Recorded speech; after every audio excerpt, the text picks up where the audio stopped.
Awa! Hello! Happy new stream week, folks!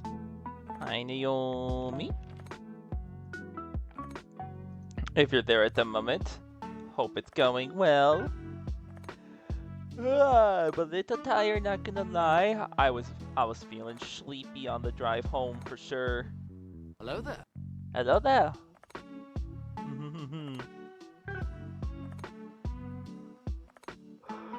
Oh, wow. Oh god, yeah, we're gonna see how I do. I'm probably not doing a long stream tonight. It might be good that I get some proper sleep tonight, considering I was up late last night too. See what happens though, we'll see what happens. It also depends on how this case actually goes, you know? 'Cause who knows? Anything could happen. With all the revelations that happened at the end of last stream. You know, who knows? But it'll be nice. Work is really dying down, so I'm pretty confident I can stream all days this week. I feel good about it. I feel good. Yeah. So I say we don't waste time and get right into it. We start episode 4. Pause that. Hello there. First sound alert in so long.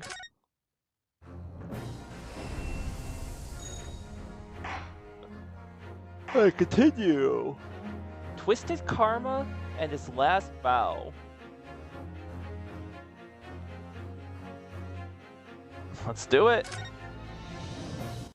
Let's see what happens this time. It was indeed the most bizarre incident born of a curious advertisement and a commonplace killing at the edge of town. Pipe in hand, Sholmes looked down at the thick, rolling fog outside our window.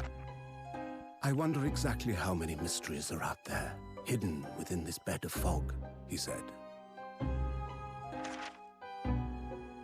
Indeed, a most bizarre incident, born of a curious advertisement. Advertisement? A hellhound's mad gallop through the shadows of a serial murder. Oh! An executed man's graveyard resurrection. We're gonna in go the over the dead of top. night. And a commonplace killing in a small We're going over the collar. room. at the This edge time. of town. There is, naturally, Wait. always another side to every case, of which most remain ignorant. Are we going back 10 years? And it is that other side which compels me to the scene of the crime, Wilson. Yeah. So quickly now, take your hat and let's be on our way, my dear fellow. Wait. For our adventure is not over yet. Come. Are we the gonna game play is as afoot. Sholmes? This seems like a special episode. We kind of seen that in other Ace Attorney days. Oh, never mind. 8 days after that earth-shattering trial and Cosmo regaining his memory, we were in the foyer of one of London's most luxurious hotels, the Great Waterloo Hotel. Oh, wow!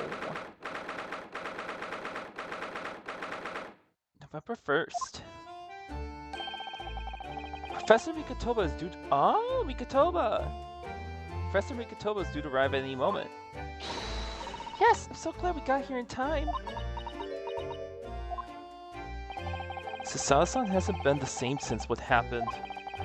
Not that I'm surprised. Truth about Cosmo-sama's father?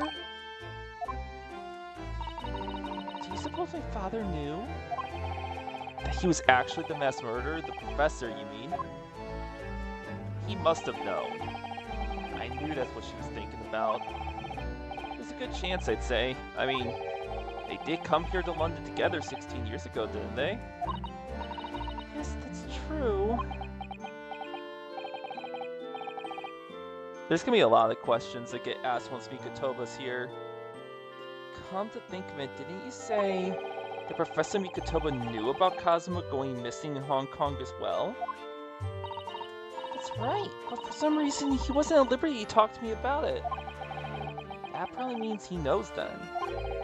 About Cosmo showing up here in London with amnesia, and he's regained his memory now. Lots of mysteries. Ah, there she is. Oh, wait, what? Oh, Father!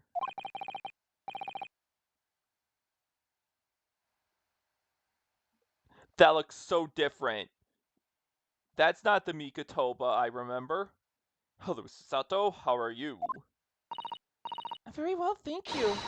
We're delighted you've arrived safe and sound.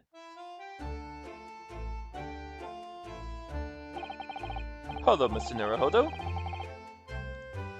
Very kind of you to take the trouble to meet us here. Oh no, not at all. It's my pleasure. We've heard all about yours. Oh, it's the judge! Yeah, it's the judge. Yeah. I remember that, they used to get along great. Like, he actually went here years ago. We've heard all about your extraordinary exploits here in London, you know. The news has crossed the seas. It has? I always look forward to reading the monthly reports that arrive with the seamsters from Britain. Oh, I see. Well, thank you very much. Who is this man? I don't feel as though I've seen him before. I take it from your expression that you can't quite place me. In that case, how about little reminders? A station, a firm tap should do it. Yes. A firm tap? What? What are you tapping? And why does it have to be firm? Am I in danger? Here we go then. I hereby pronounce the defendant Ryunosuke Naruhodo guilty. Ah. Ooh, you're...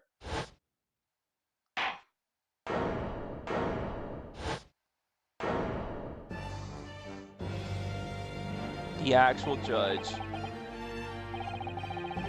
No, Naomi. The court will now hear the trial. Ryunosuke Naruhodo. He looks so different with a suit like this. Your Excellency. Hello, Judge Shichigoku. How are you? It's been a long time. Good, you remember now. That really did the trick. Guilty! Only I was declared not guilty, wasn't I? There was no laughing at the time. So, London again after all this time. Hard to believe it's been 10 years. To be honest, I never thought I'd be back. Neither did I. I didn't imagine Japan would ever even be invited to an international symposium like this. Oh, really, I doubt anyone did, to be honest. It's all thanks to you, isn't it, Seishiro? What are you talking about, Yujin? Of course, Chichikoku. Let's complete the set. He's the other man who 16 years ago came to London with Cosmo's father and Professor Mikotoba. He's the third visiting scholar. Yup. Well, all those passport checks and luggage searches at work took rather a lot of time. I must say, I'm very envious of your ministerial status. You didn't have to go through any of that, did you? Oh, I knew you were jealous. Sorry? Ministerial status? Yes, didn't you know? Seishiro here is also Japan's Minister of Foreign Affairs. It was his personal insistence that allowed you to take Cosmo's place here on this study tour. Really? Guilty as charged. Oh, well, thank you very much. He's really every bit as important as he looks. Yes, no, I received a telegram from Lord Strongheart yesterday. Oh, you did? It appears that some things came to light in a trial you were involved with 8 days ago. About what happened 10 years ago. That tragedy.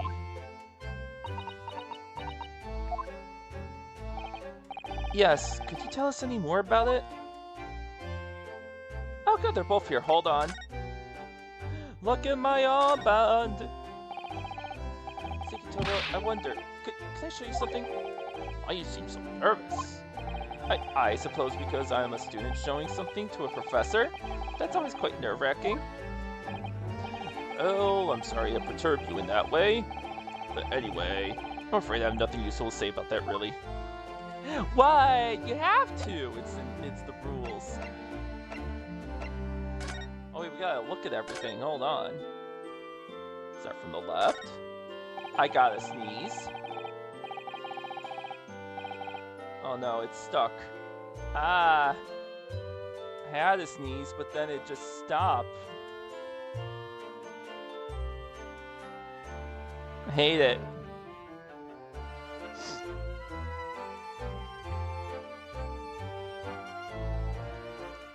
Alright, I did not sneeze. Look, these keys just left there on that trolley. Are they worried about thieves? No, I am. Have you seen the porter over there? Don't worry, he's obviously keeping an eye on everything. Ah, so it's a trap designed to catch any chancers who might be tempted. Oh. He's got alcohol. Why the porter give me such a scathing look just now, do you suppose? Well, some might see you look a little suspicious with your jet black clothes. Not everyone clad in black is some sort of ninja with intent to steal, you know. The porter is just ready. Have you seen all those sparkling jewels up there? Must have gathered every gem in the world for that. Ah, it's called the chandelier, I believe. It's designed to provide elegant lighting in large, spacious rooms like this. So they had to gather every gem in the world just to illuminate one room? It's probably electric light bulbs that are actually throwing the light. If I tried to hang something like that from the ceiling in the office, it would be scraping on the floor. I think perhaps chandeliers aren't for you, Mr. Naruhodo. Indeed. You would stand no chance. Plant.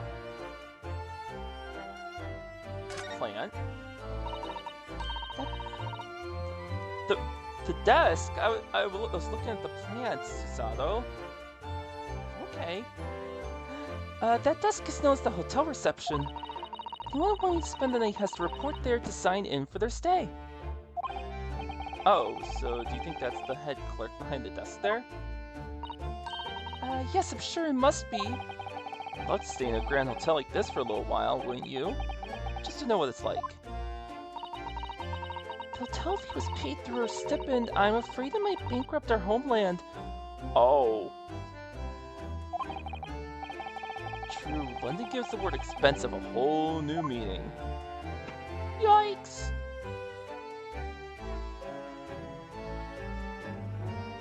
That's a big yikers. Oh, look at that, it's a picture of the Crystal Tower. Well, the Great Expedition is one of Britain's most prestigious achievements in recent years. I wonder how tall it is. It really does represent the pinnacle of scientific achievement. In so many ways. There's a 20-meter tall chimney on the bathhouse near my lodgings at University. The attendant there is always boasting that it's the tallest object in the neighborhood. I'm sure. Did you know that over the channel in Paris, there's a tower that's 300 meters tall? What? How many times taller than the chimney you made Soaking Hot Springs is that? If it's that tall, how does it draw properly? Smoke will get stuck, surely. I don't think it's that sort of tower, Mr. Naruhodo. They're talking about the Eiffel Tower. Oh, that's it? There is not a lot to look at here. Interesting. Alright, time to talk. Your journey.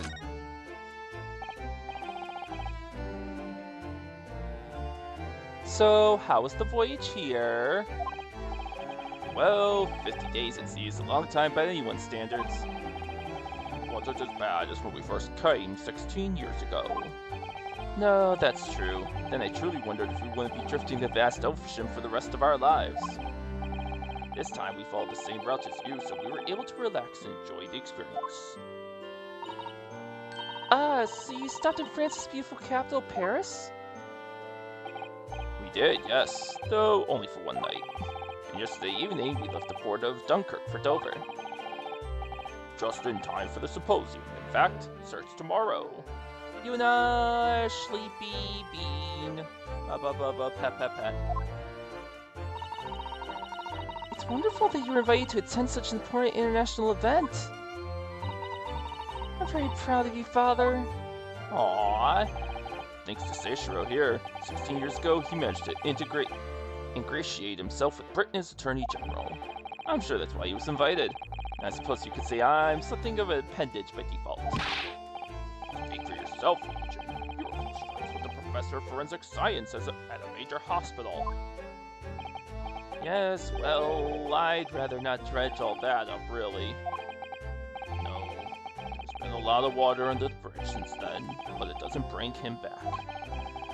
Cosmo's father, I suppose. Oh. Can you talk about him? The professor, the killer who took the lives of 5 members of the British aristocracy. Was actually Cosmo's father, wasn't he? That's correct. Genshin Asogi. Did he play Genshin Impact? I mean, Genshin. You knew, I presume, Father? Yes. He was a close friend at the time. Genshin came to Britain as a police detective. He was studying investigative techniques at Scotland Yard. I never understood what drove the man to commit such heinous acts.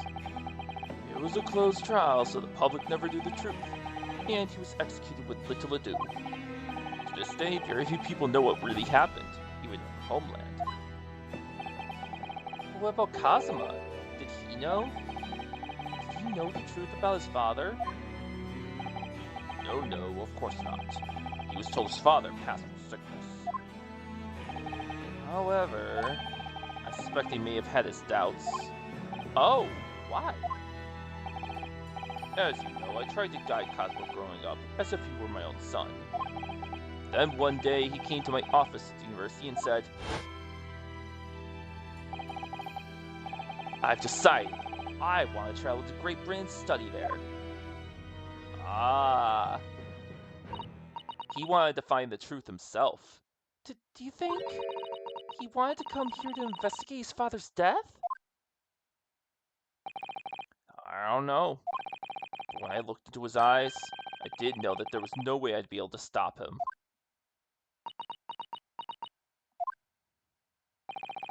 Something else came to light in that trial the other day, actually. Oh, what? Well, having disappeared in Hong Kong and been missing for almost a year, Cosmo has since turned up here in London, working as the apprentice of Lord Von Zeeks. What? What? That's news to us. Wait, what? You didn't know? So, Lord Strongheart's telegram neglected to mention that part then. Oh! Interesting. Cosmo's reappearance. As you know, we both thought Cosmo had died on the steamship during our voyage to Great Britain in January. He didn't die, he's alive. As you knew, didn't you, Father? In actual fact, no. What I did know is that when your ship docked in Hong Kong, he mysteriously vanished. What? They had no idea. Sent a team of investigators to Hong Kong to try and ascertain what had happened, but to no avail. He's still alive? And here in London, you say? I never dared even to dream it. Why on earth did the young man not make contact? The government and the police have been chasing clues fruitlessly for months now. Well, it seems that he was suffering from amnesia. What? Amnesia? When we first came across him again here in London, he didn't know who either of us were. I see. He only regained his memory 8 days ago. This is unbelievable. Yes, it's quite miraculous. I wonder why Lord Strongheart didn't let us know. I must speak with him urgently. I wonder how Cosmo's been these past few days. Would it be wrong for us to go and visit him? Interesting.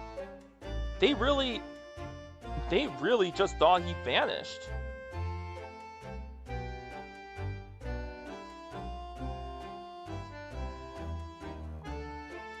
Definitely a plot twist I was not expecting there. I see your time in Britain.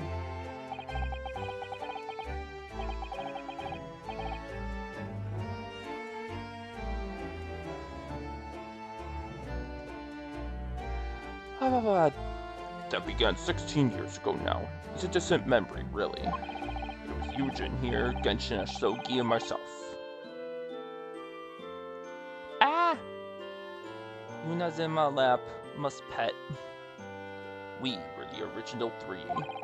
The first judicial scholars for Japan to travel overseas to study. Ocean voyages were not what they are today, I can tell you. 16 years ago, things were tough for their generation. Ow! Damn. Damn, rip. I get no pets. I don't get to pet anyone. Big Sag. Anyways. Father was an exceptionally fine medical student at UB University at the time, you know, young lady. Yes. Grandmother told me. He went to do research at a great London hospital to study autopsy. Practically unheard of in Japan. Yes, it was an eerie place sandwiched between the back of a prison and a burial ground. Yay, I can pet the bunny. But not yay to this topic. More talk about graves. Now more talk of graves. Alright, then I pet the wet bunny. Very often, there's no one willing to deal with bodies following autopsy work. So you see, autopsy lists have something of an unavailable relationship with graveyards and prisons. Not my cup of tea at all. Remember that Scottish prison governor? Caden, his name was. He was a good man.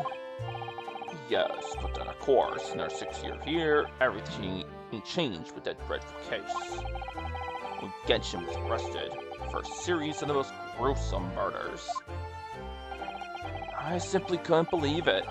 I'd known the man for years. I was a witness at the secret hearing and I tried to speak in his defense, but you went a little too far and ended up facing charges yourself, didn't you? Well, suffice to say that after that trial, we were sent back to Japan. Oh? There was nothing more we could do to save Genshin. He was a lost cause, sadly. They really tried to defend him all the way to the end, and it just did not work. How sad.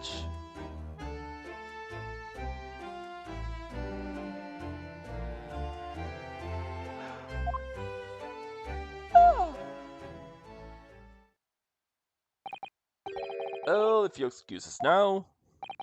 Yes, I'd like to get this trunk up to my room as soon as possible. Oh, I'm so sorry. I shouldn't have held you up here for so long. I'll call for the porter then. Just wait here. Oh, she is gone. Goddamn! Don't sprint at the guy!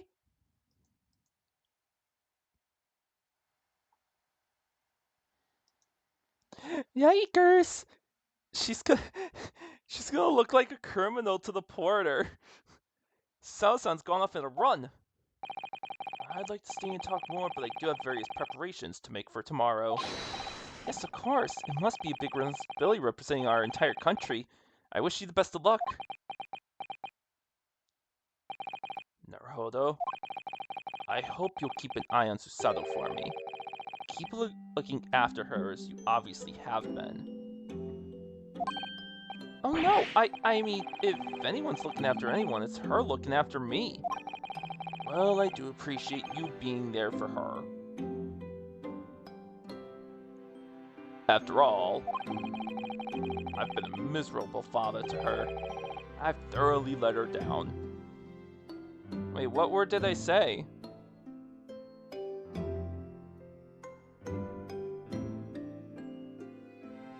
I'm confused. Sorry? What do you mean?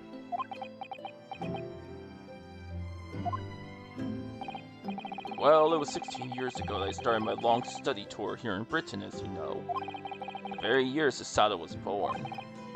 Yes, I heard. The birth of my daughter was the most joyous event of my life, but... well, sadly it was accompanied by the most tragic event of my life, too. Oh, yes, Susato-san hinted at something like that.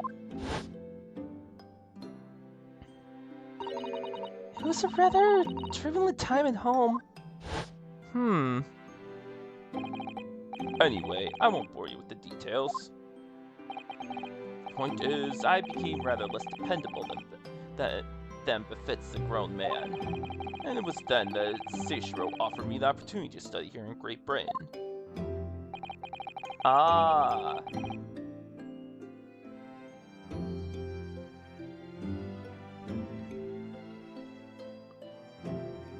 What? Why do I have to be careful saying that? I am confused.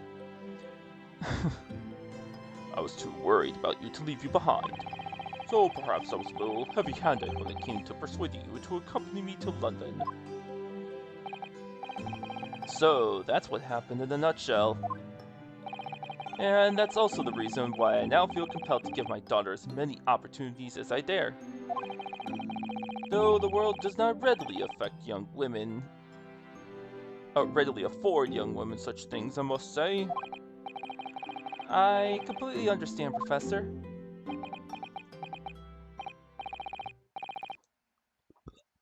Ah, one other thing, Naruhodo. If I may be so bold, I have a favor to ask you.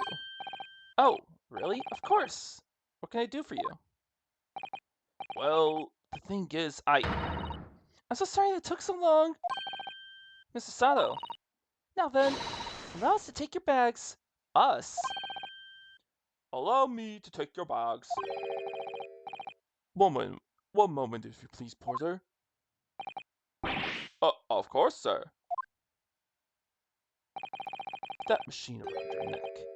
It's a camera, I believe.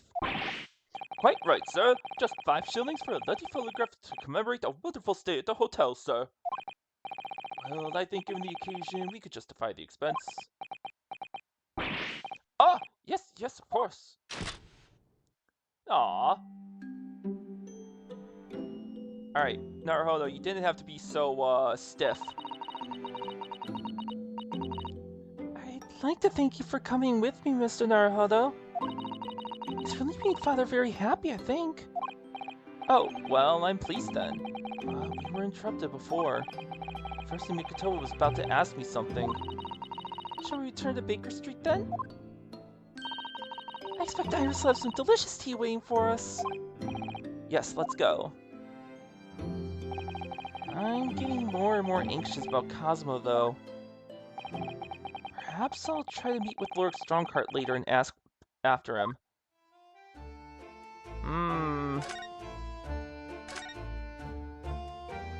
I don't like that what the favor was supposed to be. Makes me nervous.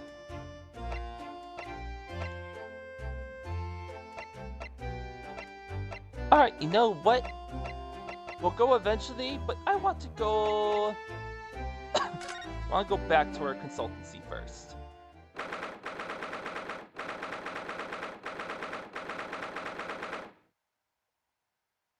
And I just need to message.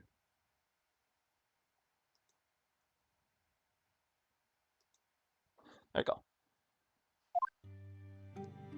Okay, converse. Nah, now what to do.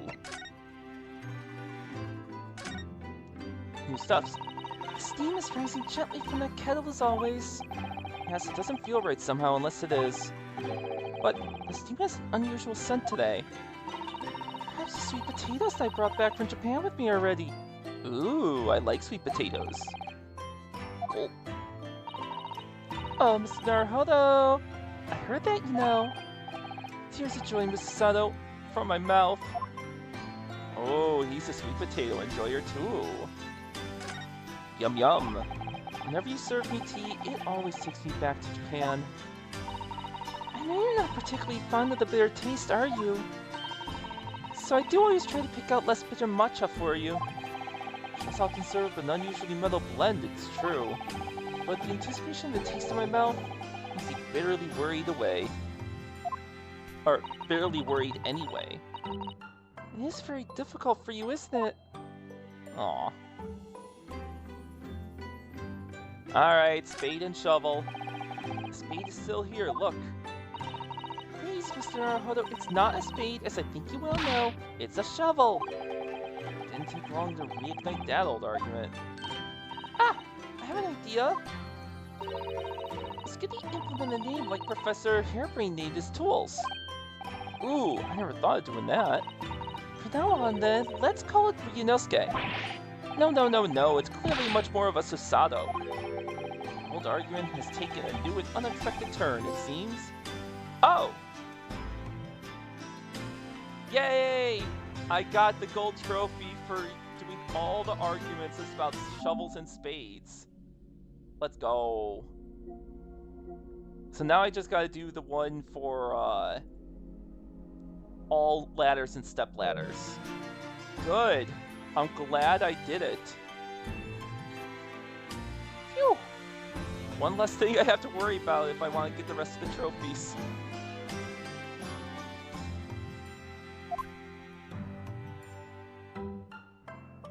You know, you don't really see the ladders and step ladders as much. That Darundal is still winking at me, look. I wonder when he'll finally get his other eye filled in. Yes, I wonder. Well, you should know, Sato-san. I entrusted the task to you. The truth is, I've already decided when that will be. What? Really? When? That's my little secret. Damn. Well, she has plans. See, I've been keeping my desk beautifully covered in papers as always. really must tidy it all up, Mr. Naruhodo. No more excuses. Mr. Sato, the way I see it, all these papers building up on my desk like this are a reminder of my wonderfully diverse daily life. I like to leave them as they are so I never forget how lucky I am to have such varied experiences. In that case, you should definitely have a thorough tidy. Then you'll be able to see your papers building up all over again and feel that joy renewed. Still can't beat her in an argument, even though I'm the lawyer here. That's why I need her. I'm useless without her.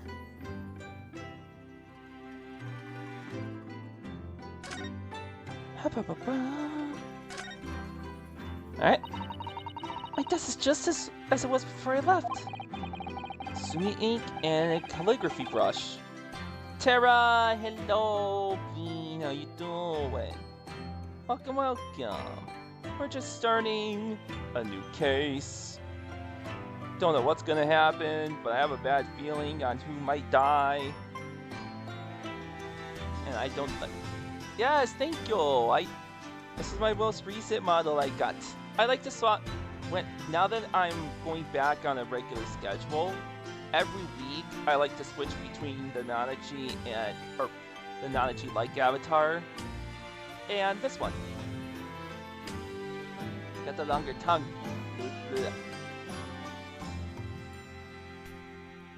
Gonna be inky. Mild face. Super smile.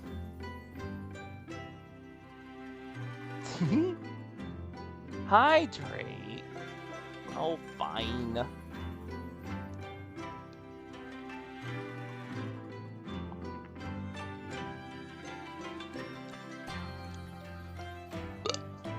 Excuse me. I swear I can burp from anything. Sumi ink and a calligraphy brush, even though we're in England now. That strikes me as typically you, Mrs. Sato, and typically not you at the same time. Well, I do enjoy all the wonderful new things to come out of the West in the Cultural Revolution, of course. But I'm not ready to give up my brush just yet. Understandable. Just not being ready to move on to the new tech. And anyway, Sato-san can write more neatly with a brush than most people can with a pen. Practice makes perfect, as they say.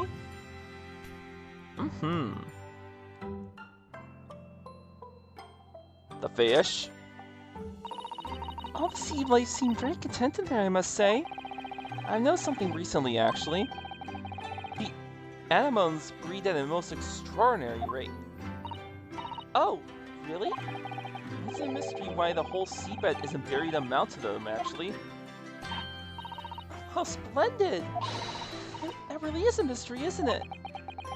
Not that kind of mystery. I wish there was someone here to explain to Sao-san's strange reaction to that. She wants to know about breeding, obviously. Just for the anemones. Room across the hall is undisturbed, of course. I don't suppose I'd be permitted to see inside now that you're back, though, would I? You know very well that only Iris is allowed inside. Girls only. You will die if you even take a peek. Yes, I heard you two giggling together in there again last night. You can visit Mr. Holmes in his room, Mr. Naruhodo. Last time I did that, he tried to convince me to drink some strange concoction he'd mixed up. Oh. He's trying to get me drunk. That's no good. I think that's everything here. Yes. Alright, let's go check with Iris.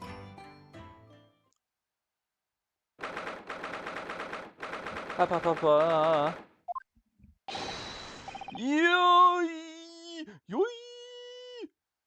The fuck? What was that? A man screaming in the most unflattering way.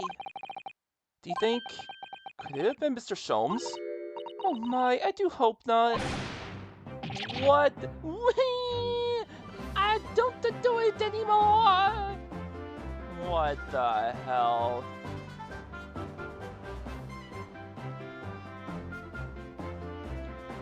It's supposed to be Italian because I don't do it anymore. Mon ami, no, mon ami. Stop this disgraceful display, huh? Who are these people? Look at the hair, it's bright red. I think they must be clients of Mr. Sholmes. Gina? What? Right, you two. You're coming with me now, don't you think? No, not in prison. It's dark and damp and I don't like it. Oof, the darkness is my friend. I am not scared. Wee wee! You are always scared of the dark.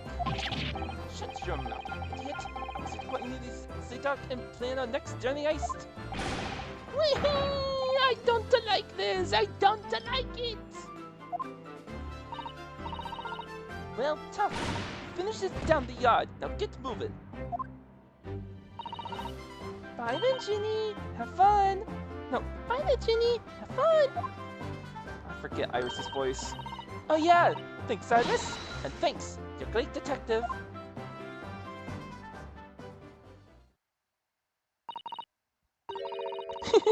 Gina makes a fine detective herself, doesn't she?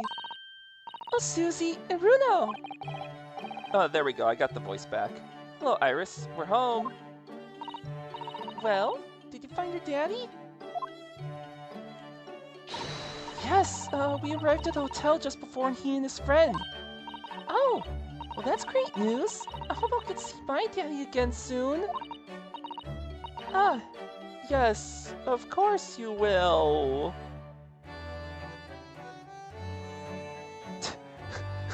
Naomi, no. Don't worry about the phrase. Dr. John H. Wilson.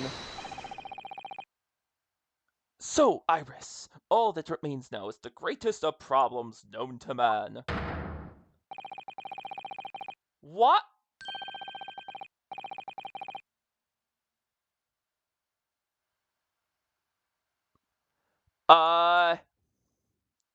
Sholmes? What happened to your hair? I do not remembering it being bright red.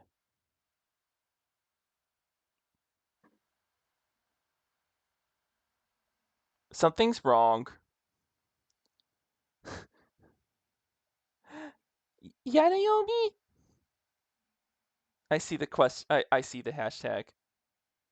No, but before we concern ourselves with that, I believe some tea is in order, don't you, my dear fellows? Even the eyebrows are red. I'm concerned.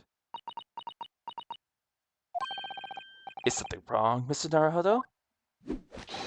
Do I have a crumb or such like on my face? Not so much on your face as on your head, I'd say. Come along then, everyone. I brewed a lovely special blend. Time for tea. Whatever is going on here today? So much is happening. In that case, let us sit and drink now. For I am, in fact, expecting a guest later today.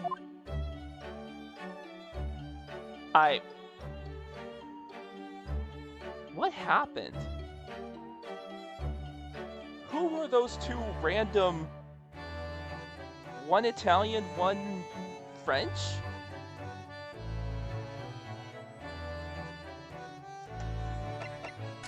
And they apparently were doing a heist?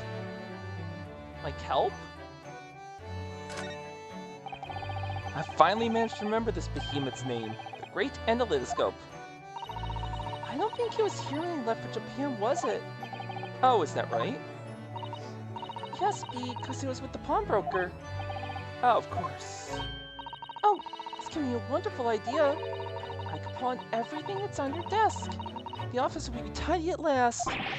Don't even joke about it, Mrs. Sato. You are joking, aren't you? Ryunosuke wakes up and there's just nothing left in the office. There's all sorts on these shelves. Chemistry apparatus, books, papers, and lots of things I've never seen before. Excuse me. It's all peaked up so high, I can't help feeling that the whole lot is going to topple at any moment.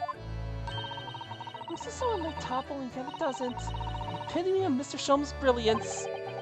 I don't get it. As it happens, I'm quite well practiced when it comes to stacking shelves myself. Just the other day, the shelf in my office finally gave way under the strain, though. So might topple, and it does. Yes, the epitome of your disarray. I really don't get it.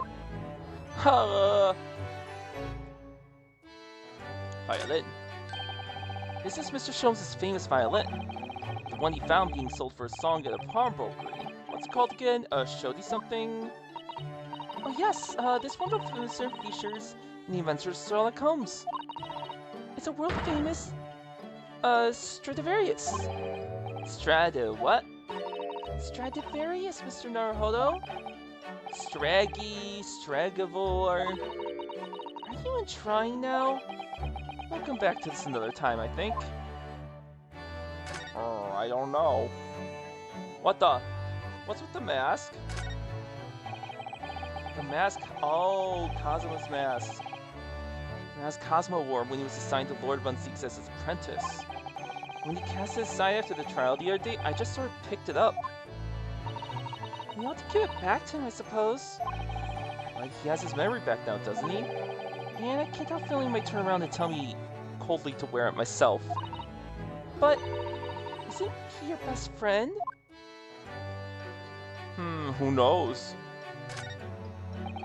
My eye is always drawn to this big metal chest that Mr. Sholmes and Iris use as a coffee table. Isn't it where Iris keeps her very important papers? It is, so you'd think that they treat it with more care, really. Only the other day I saw Mr. Sholmes kick it. Oh no! I feel something must have been frustrating him. What a shame to mistreat the furniture, though. Was it damaged? The chest was fine, but Mr. Sholmes was doubled up on the floor for almost 10 minutes. That sounds about right.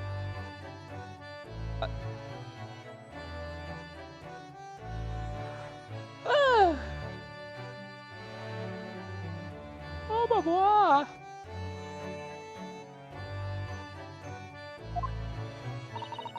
Oh dear, that's a painful tale. Yeah, I mean, I'd be crying on the floor. The amount is just stubbing my toe. This looks like last week's edition. What's that article circled in red ink there? It's in an advertisement column. It says, "To the Red-Headed League." What? The Red-Headed League? What's that? I don't know. I've never heard of it before, but... Oh. Is something on my face? Clearly this has something to do with that lively hair. The Red-Headed League. Interesting. I'm glad I explored first. I do like this fireplace. It's one of the best things I've seen since we arrived in the country, in fact. Although, I do yearn for a Japanese kotatsu. Your legs are the warm, blanketed table is so comforting. Do be careful, Mr. Naruhodo. Don't mistakenly put your feet into the fire, will you? You'd suffer terrible burns, you know. I worry sometimes about how Saosan sees me. You're klutz, Mr. Naruhodo. Ah yes, Mr. Sholmes' curious collection of trinkets from the various mysteries he solved. It's one of my favorite parts of this room. Full of items with such exciting tales to tell. And I do believe he's added to it since I last looked. Now, there's a mysterious pince-nez, mysterious little box, mysterious horseshoe, mysterious biscuit. I think that last one might just be one of Iris's unfinished snacks. Fair, fair. Iris's pretty little tea set set out beautifully as ever. Look. Well, it's only by carefully taking care of a tea set that you can make good tea. Is that a roundabout way of telling me I need to tidy my desk? Mr. Naruhodo, you do overthink things at times. Alright, what's on there this time? This blackboard's where Iris scribbles down her latest ideas, isn't it? Let's see. Oh, she seems to have drawn a lot of little stick figures all lined up. Look. Cheap apples at the market is what all of them say. What? The little figures can speak? All your questions would be answered if only you would read this month's Friends magazine. So I'm the only one who can't make any sense of this? Poor Sado. That's our poor Naruhodo. That's Iris's wonderful collection of medicines, potions, and chemicals. Just look at all the little bottles she squeezed onto the shelves. Yes, and there are charming little ribbons tied around the bottles too. But the labels aren't quite so charming, are they? This one here reads, Deadly Poison. Oh, I've been so excited about the idea of helping Iris her experience, you know? Just trying to avoid any bottles labeled Deadly Poison or Highly Explosive. No. Look at them all. You must fully experiment with everything. If I remembered correctly, this large and imposing lump of iron is called a typewriter. Think that every single one of the Adventure Time shows blossomed from this very machine. It's such a dreamy thought. I actually had to go on it the other day. The metal bars that move when you hit the keys got all tangled up somehow, and that made Iris angry. Mr. Naruhodo, you're ruining my dreamy thoughts. Please don't do that again. Now I made Sao sound angry as well. Bad boy. Alright, I'm gonna actually... Red-Headed League. Wait, no. Get $4... 4 pounds per week if you are a redhead. Really? Really, Sholmes? All red-headed men who are sound in body and mind and above the age of 21 years are eligible. Apply in person on the morning of the 31st at the large park on Lime Street. Oh wait, this is based on the US.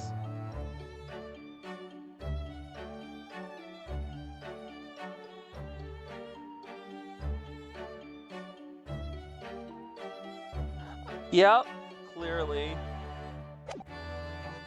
Okay, I'm gonna present this. It looks as though someone circled an advertisement in this paper, Mr. Sholmes.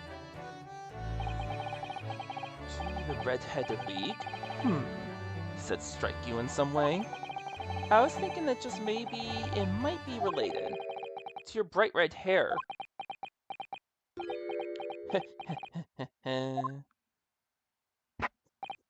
So, at last you've learned to apply my methods, Mr. Naruhodo. Sorry? In the first instance, and quite indispensable, observation.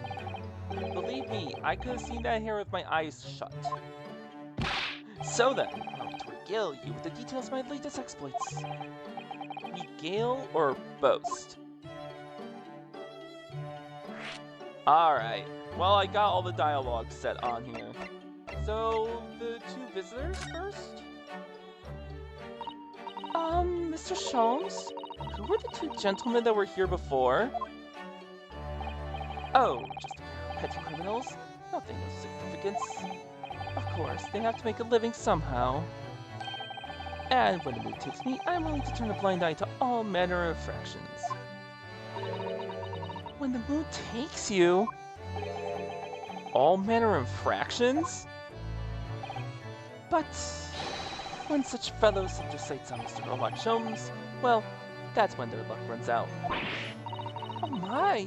You were the target of crime, Mr. Sholmes? But I quickly devised a plan to entrap them and deliver them to our young detective ally. You should have asked Exy to come too. Could have had an arresting tea party. I did send word, but no answer was forthcoming. The man is consummately in the wrong place at the wrong time. There's word for it, I'm sure. Aha, I have it! A bungler. That's the word. It's a good job he's not here to hear you say that. So those redheads have been up to no good? I wonder what the men did. Alright, so what's the greatest problem? What was that about the greatest of problems known to man that you mentioned before? Is it another fiendishly intricate case, Mr. Sholmes?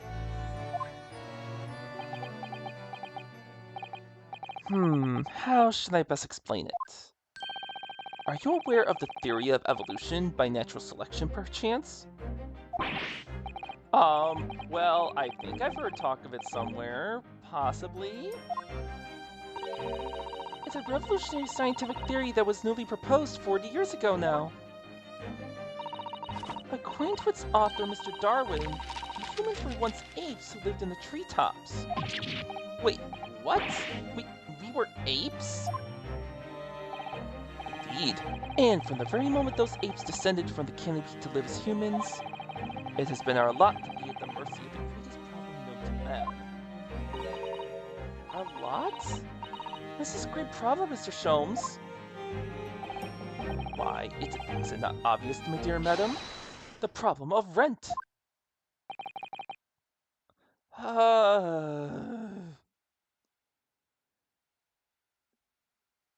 Why? Apes in the past didn't need to worry about this shit.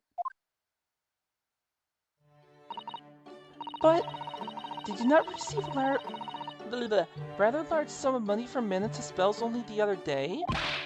Pshaw, a large sum. One potted herb for Iris and a new motor car for me later, and all of Mrs. Quick disappeared, I assure you. Honestly, Hurley, you know you squandered it. Yes, well, anyway, 2 days ago, I discovered the answer to man's greatest problem, for the coming month at least. And what was the answer? Why, there was a substantial clue before your very eyes. Don't tell me, let me see. Humans are sorry creatures, unable to see what is in front of their noses. Let me give you some assistance. Don't look, but observe me very closely. There is one particular feature about my person that has changed. You should notice it in the end, I think. In the end? It's been stabbing me in both eyes right from the very beginning of our conversation. I think we might need another clue before we uncover the full answer, Mr. Naruhodo. Thanks for the hint. I'll be tearing my hair out if this charade goes on much longer. We'll talk about it. Oh yeah, you gotta tell us why you lied about Kazuma. Mr. Sholmes, isn't it about time you told us the truth? Just over a week ago, you said to us, I will now tell you something of the first importance, my dear fellow. Great detectives are wont to lie. It will serve you well to remember that.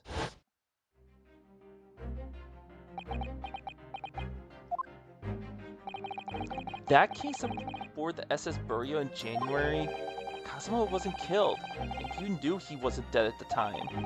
So what was really going on? The fellow was unconscious for a very long time. If he hadn't regained consciousness when he did, his life would have been in mortal peril. Oh. Of course. A side effect of the prolonged comatose state was amnesia, as you know now. It was a simple enough task to silence the crew. But how? After they carried him out of the cabin, I assembled them in the lobby area. Then I made them swear to leave him unconscious and have it unlaid from the ship in Hong Kong as a murdered corpse.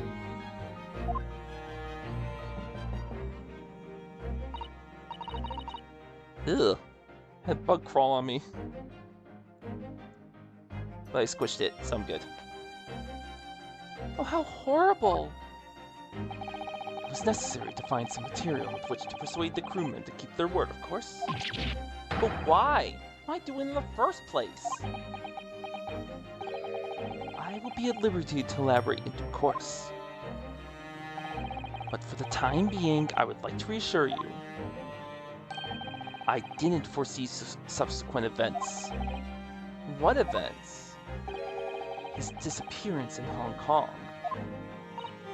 What? Oh!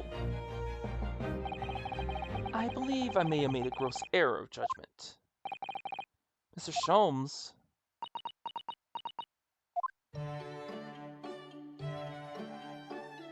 So he wasn't supposed to disappear?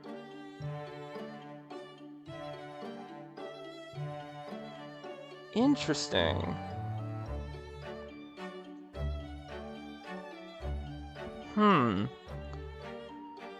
So Mikatoba had no idea he was alive.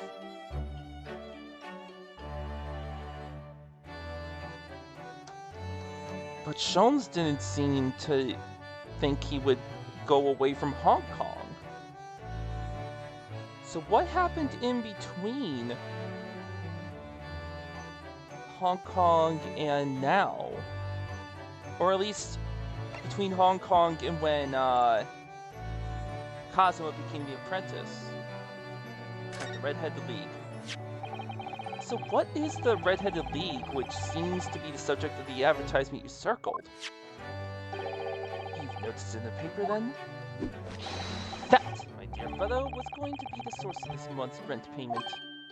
It was? How? According to the advertisement, the Red-Headed League is a distinguished institution of fellows of unspecified governance.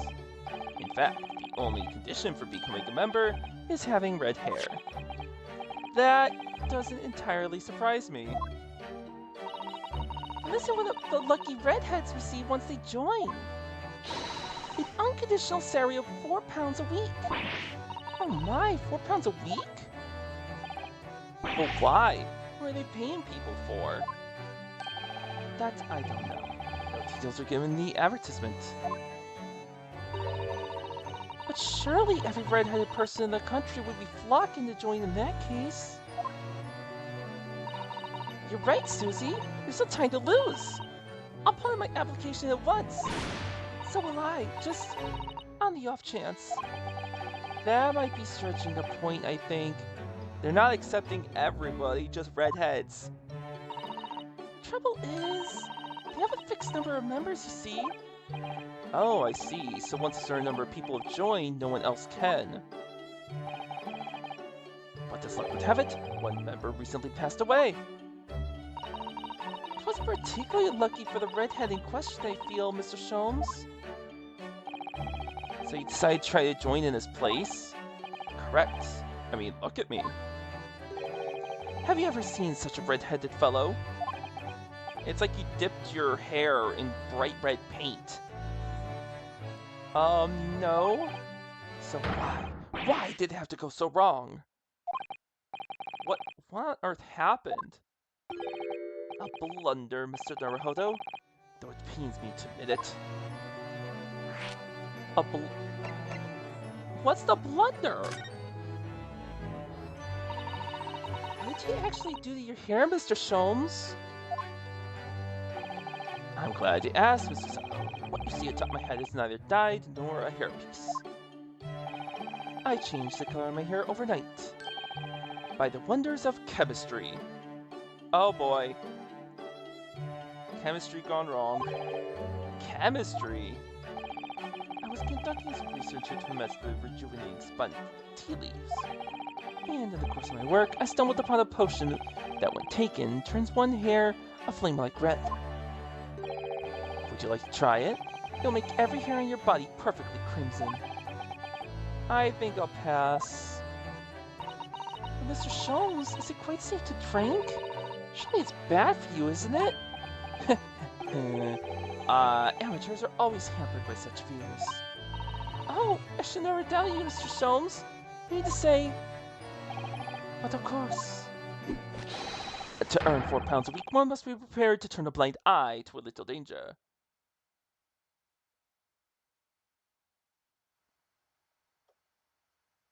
Yes, Naomi?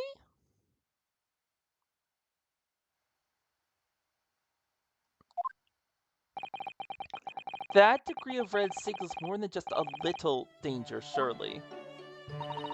So anyway, Hurley looked full of confidence yesterday with his new red hair. For the park on Lime Street where the Red-Headed League were interviewing prospective new members.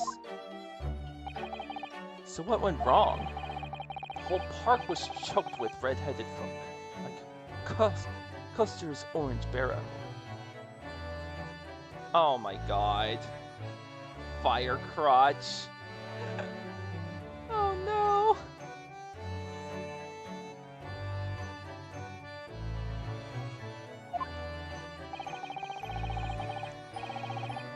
I queued for 8 hours solid before at last I reached the front. The panel of interviewers saw me and immediately said, "Ah, Mr. Holak Sholmes! Are you in disguise to conduct an investigation?" Damn. Get called out. Ha! So naturally I had no choice but to reply, "Shh, don't give me away." After which I could do little else but turn and leave. Then this morning, when I looked in the mirror, irritation stirred within me. I turned that pair into the police. Oh dear, what a disaster! For Hurley and those two redheads. Wait. You got upset and turned two people in randomly? Mr. Sholmes, you mentioned before that you were expecting a guest today? Indeed, Mr. Sato, that is correct. None are those red-headed gentlemen that were here before. Not at all. They were petty villains. The guest I expected is a client. Oh? A young gentlewoman who wished to... A young gentlewoman who wished to appoint the services of this great detective, no less. Oh, how wonderful, Mr. Sholmes! Must stay and observe the fashion which a great detective receives his customers. Must we? I have you in my clutches now, Rent. Just as I have you in my clutches, redheads. How do you laugh as masking rather sinister thoughts, I feel? Yup. You know, the lady isn't due for another hour yet. Don't feel as though you must wait around if you have other things to do.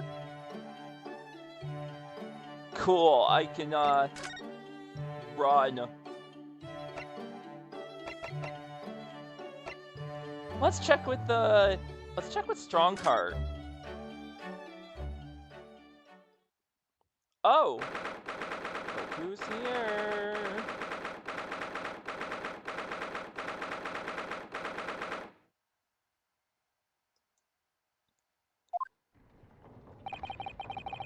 Here's the final draft of the opening address for tomorrow's proceedings.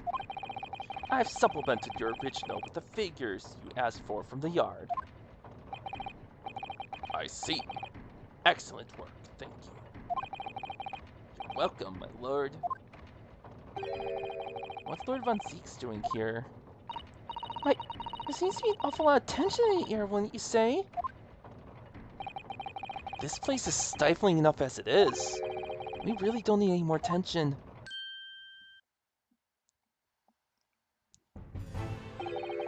My apologies. I didn't notice you come in. Your small stature and dark dress make you all but invisible to me. Oh, no, it's entirely my fault for wearing black, I'm sure. From now on, you must dress in white from head to toe whenever you come here. Now then, Mr. Naruhodo. Yes, my lord. I'm right here.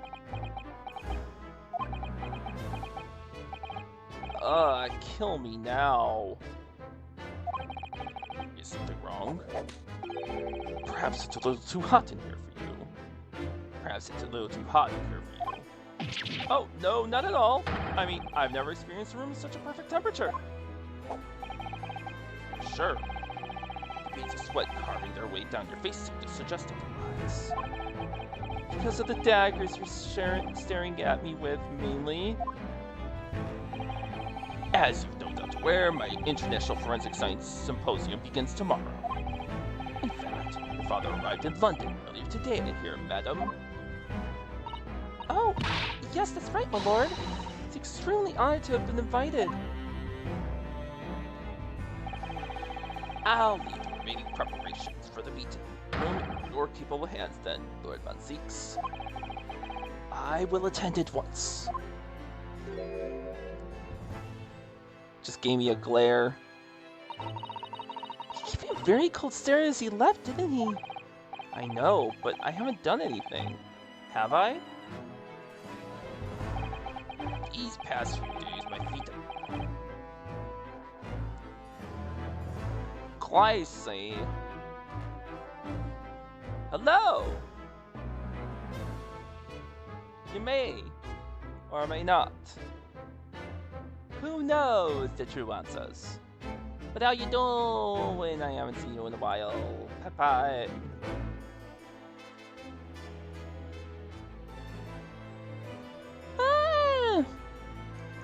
It has been long.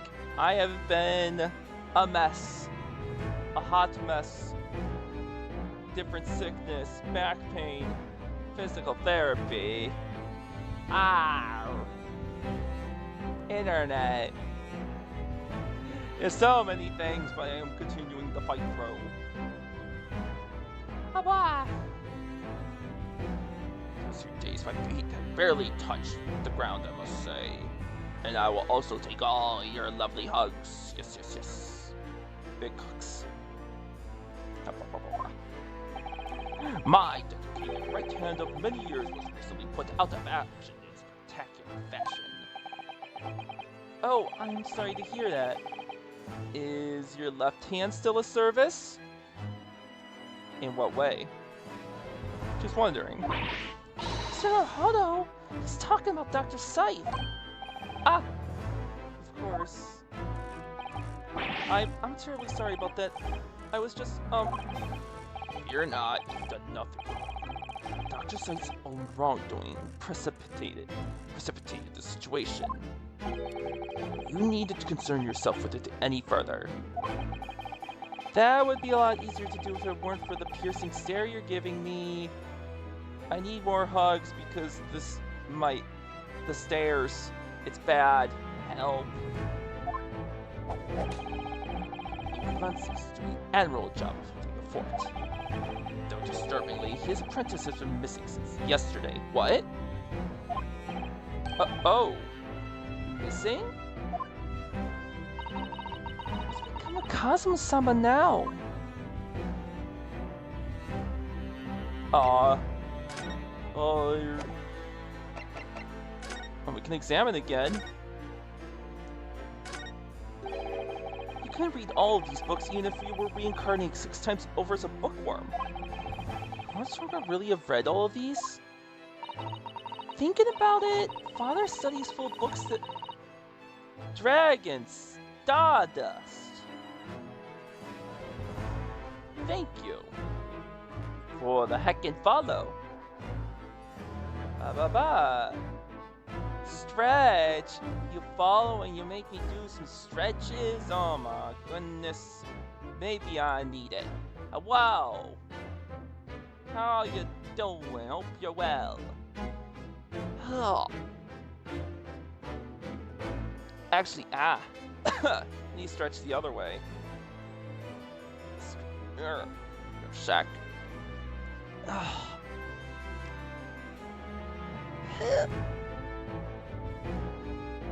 Oh, that is so tense.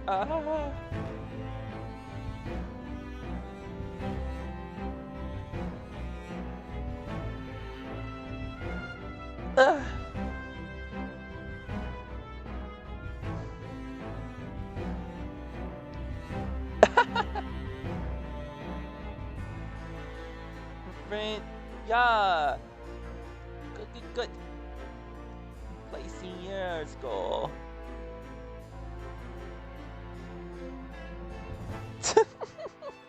Well, I appreciate that.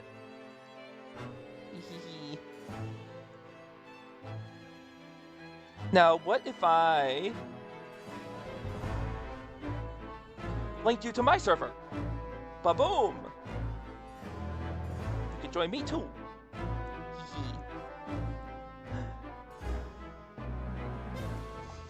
I appreciate that. I appreciate it. Get to listen to me voice act for funsies. Oh, really? Peddlers of books are forever pushing their wares on them, you see. And I think it's just too hard to refuse them. Mood. That's a mood. There's a phrase for that in Britain. People would say they saw him coming. You'll never see it coming. But in Britain, you always see it coming. I fucked up. No, I want people to join. So you better.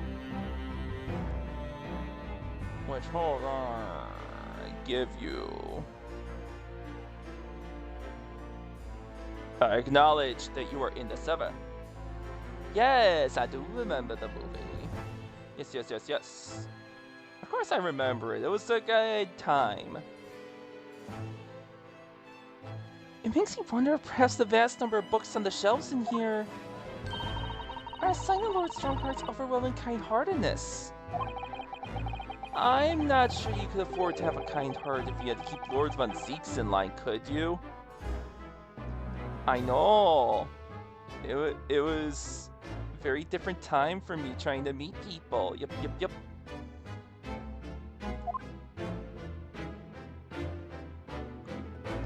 Ah, the suits of armor once again. These very European suits of armor still glaring at each other across the carpet, I see. Anyway, they feel like guardians of the Lord Chief Justice's office. Yeah, I'm glad you did. I had a good day there. Absolutely. I suppose they're rather like the lion dogs that guard shrines in Japan, aren't they? Aren't they a bit too human to be called lion dogs? Did you know that's a dream of mine to keep 2 cats one day? 2 cats is reasonable. Aww. I'm glad to hear that, Glacy.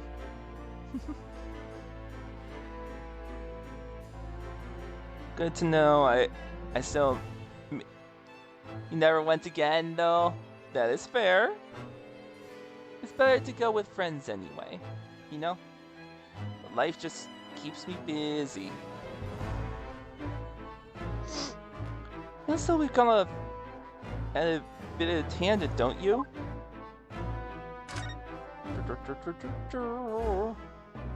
2 more things to forgot. Just sitting behind that desk must make you feel so important, don't you think? Would you like to have an office like this, Mr. Naruhodo?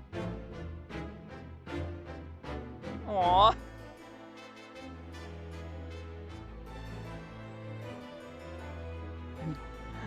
Oh, you went to the Canadian Falls. Yeah. Nice. With such a grand desk? Who, me? No, I don't think so. Oh? Well, imagine if you suddenly found yourself eating in the toilet. You'd have so far to go. How true. I've seen important people work in ostentatious offices like this haven't considered such things. I'm going to take that as a compliment. Yeah, you don't want to go so far. I have to walk so far sometimes just to go to the bathroom in the lab. It can be bad.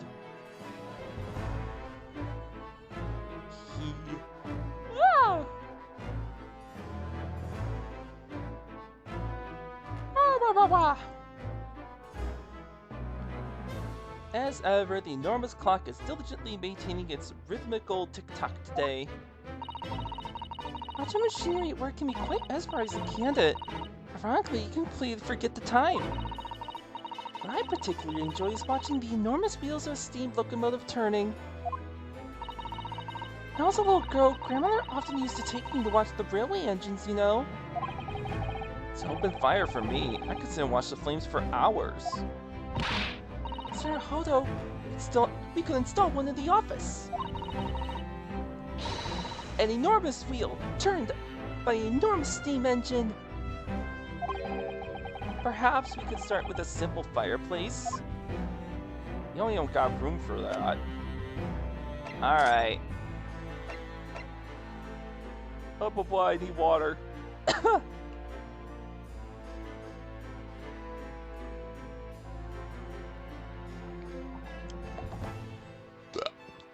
Excuse me, I can't help myself.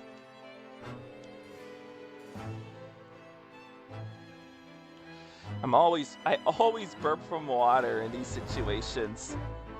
I don't know why. Like, I really can't help myself.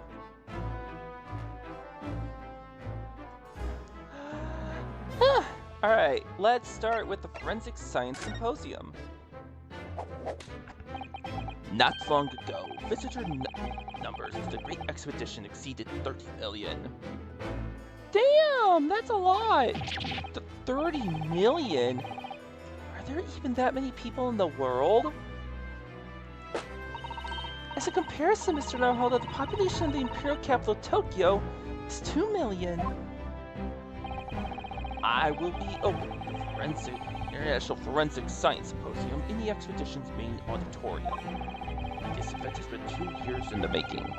2 years of preparations and negotiations with other countries. Sounds like a tremendous achievement.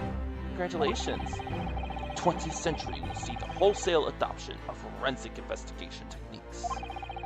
And cooperation between policing organizations around the globe will be essential. Which is why this landmark first symposium had to be hosted here at the heart of our great British Empire. In order that Scotland Yard become the leading investigative organization in the New World. He's the same as ever, I see. That passion of his is quite something. Yeah, you can't deny he's very passionate about what he wants. You're every bit as passionate in your own way, I'm sure, Mr. Naruhodo. I'm the only person in this country who truly cares about the future that embraces forensic science. It was my intention to become Her Majesty's Attorney General, reforming the yard for the ground up. So the disgrace of the foreign investigation team has been a bitter blow to my ambitions. Oh, yeah, sorry. Kind of my fault. I first established a forensic investigation team a year ago, experimentally to start with. With Dr. Scythe at the helm, I was steadily accruing an impressive record of achievement. I was on the verge of changing its name and elevating its status to a full-blown forensic investigation department. And can you not do that now? Obviously, nobody wants to hear anything about it at the moment. Even I can't keep the story out of the papers. 6 million Londoners will be cursing forensic science now. This incident will set back our country's advancement in the field by a good 10 years, I'd say.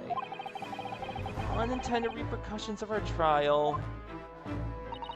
We simply couldn't have overlooked what had happened, though. Of course not. We should all be grateful to you both. Anyway, I'll still reform this country's policing when I become Attorney General.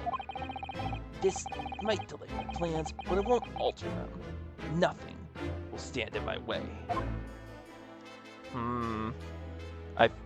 I respect that he at least understands what we had to do. Because obviously, justice had to be done.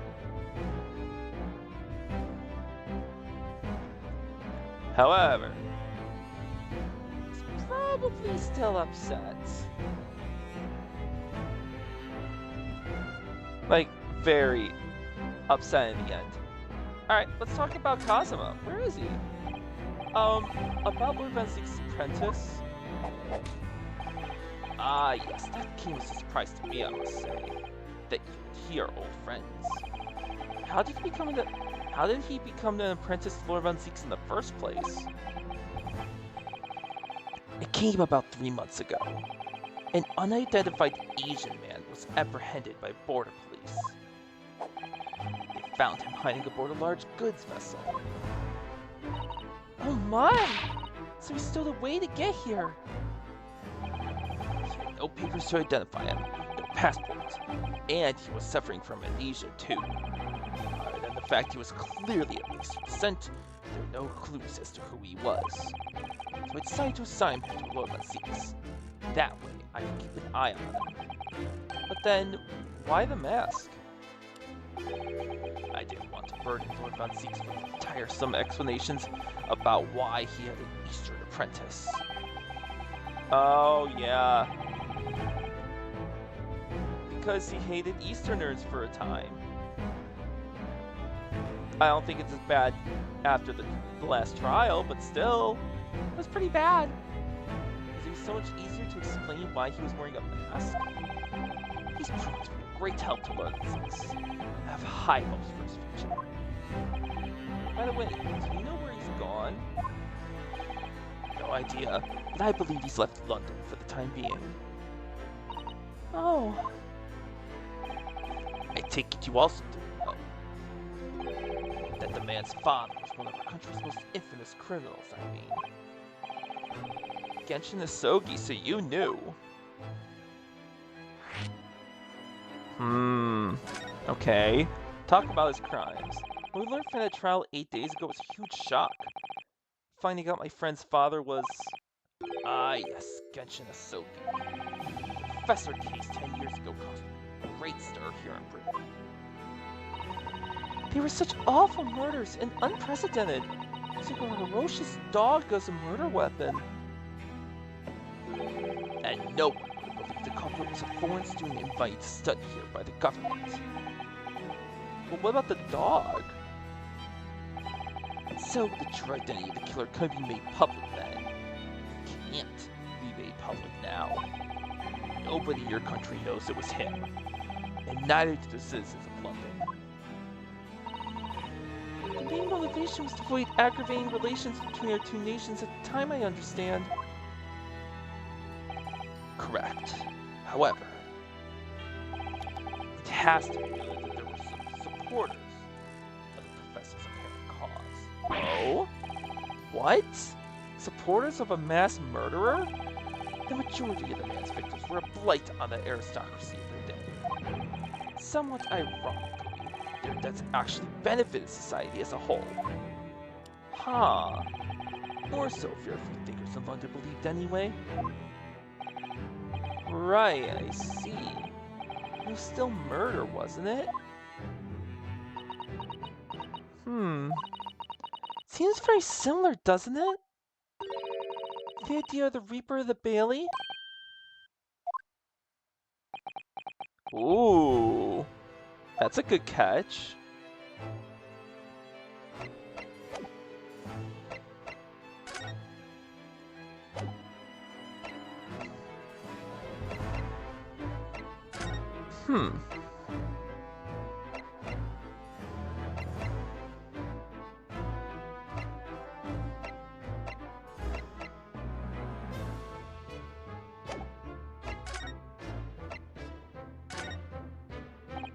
Just curious if I see anything.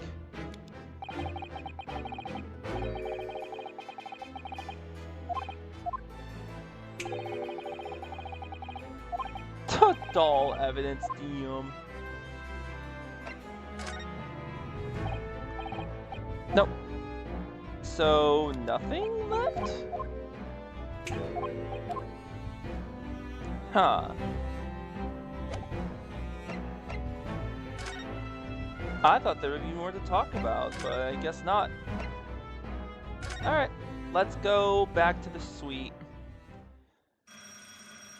Ding-a-ling-a-ling! Aha! Here's my guess now, my latest client, with money to spend. No idea how to sign case, Hurley. Remember, Iris, we are at present gripped by the greatest problem known to man. We must be willing to accept any case, no matter how unstimulating, save for keeping a runaway horse. Don't spare anyone's feelings, will you? Oh dear. Afraid that Hurley can lack a little tact, especially just before the rent is due.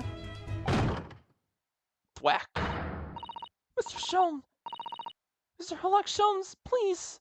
Oh, please. Please find my husband. He's run away.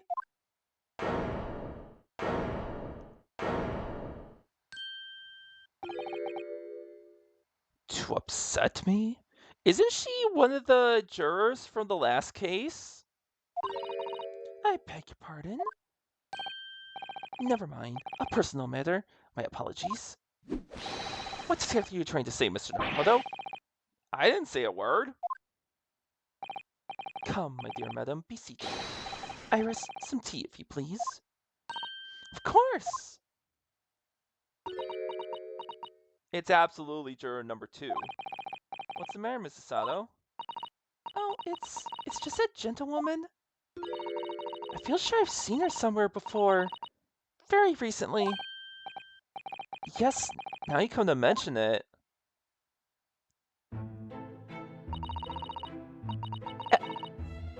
Evie? Or Evie? Evie?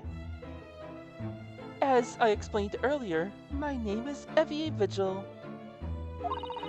I implore you to take the case, sir. Money is no object. Simply name your figure.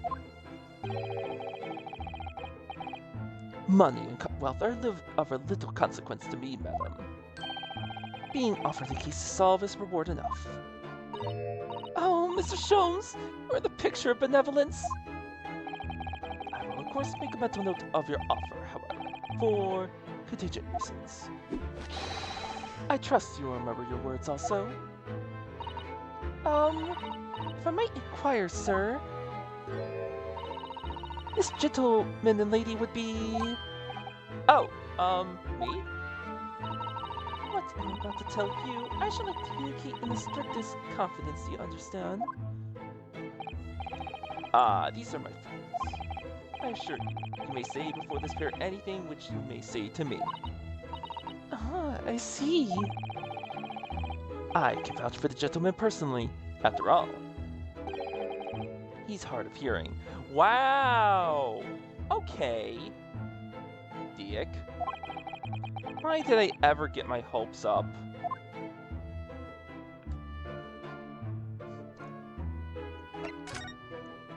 Present my armband?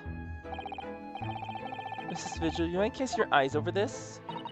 Oh, my poor Daly, where have you gone? What's become of you? I'm afraid she's too worried about her husband and paying attention, Mr. Naruto. Either that, or she just doesn't want to be bothered with me. Alright, fair enough. Wait, nope. Just want to double check. Alright, we good.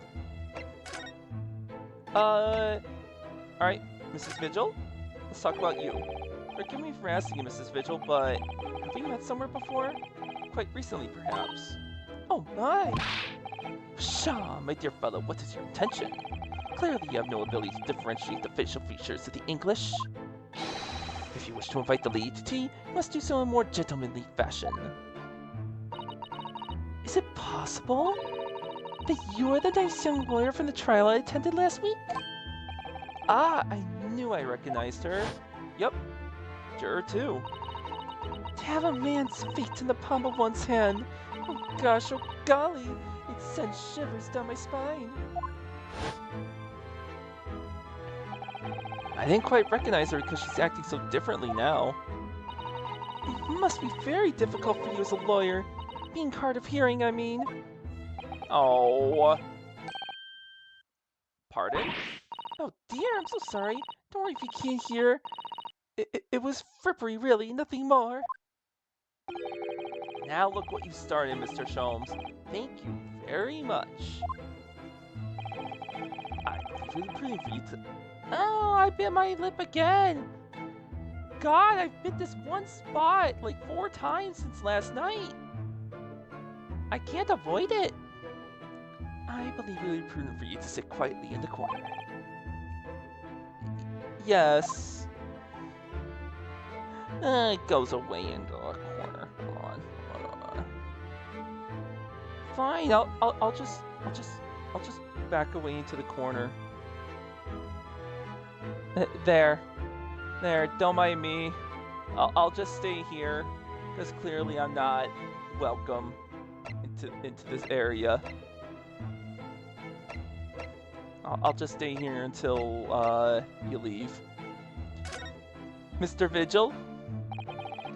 Tell us about your husband, madam. My Vigil, my Daily is 40 years of age. I have a photograph here. An entirely unremarkable gentleman, by appearance at least. How long have you been married? It will be 15 years this year. Impressive. Married at 25, not bad.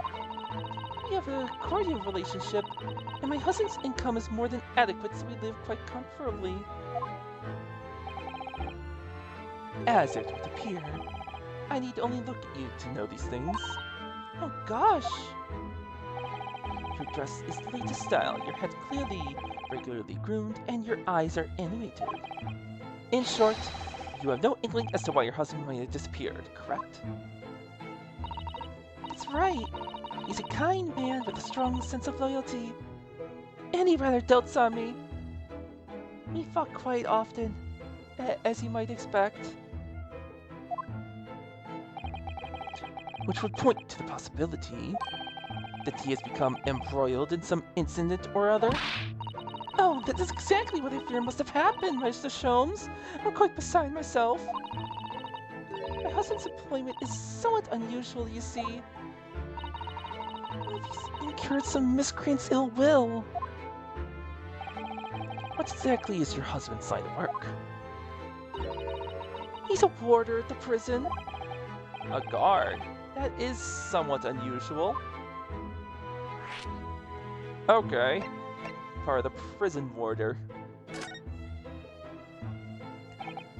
So, your husband is a prison warder? That's right, yes. Well, in actual fact, he's the chief warder. Oh.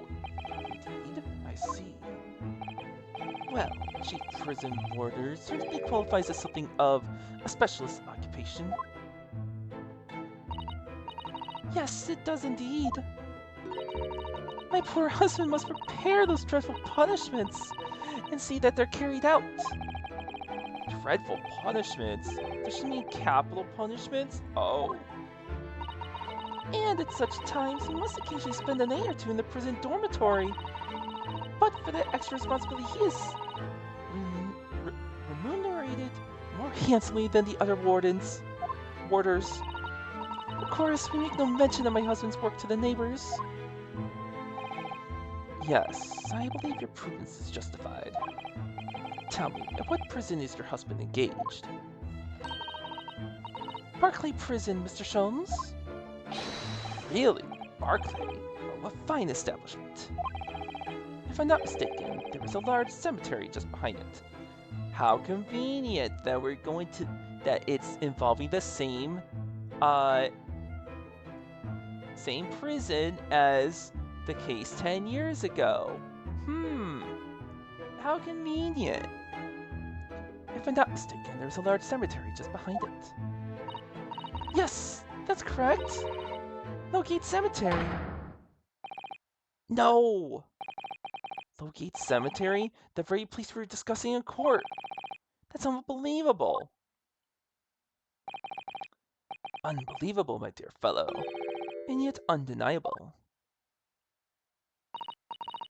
Sorry, Mr. Sholmes, I'm afraid you've lost me. Pay no heed, madam, pay no heed. A private matter. This can't really be a coincidence, can it? It's absolutely not. Nothing's just a coincidence. Don't trust anything, folks.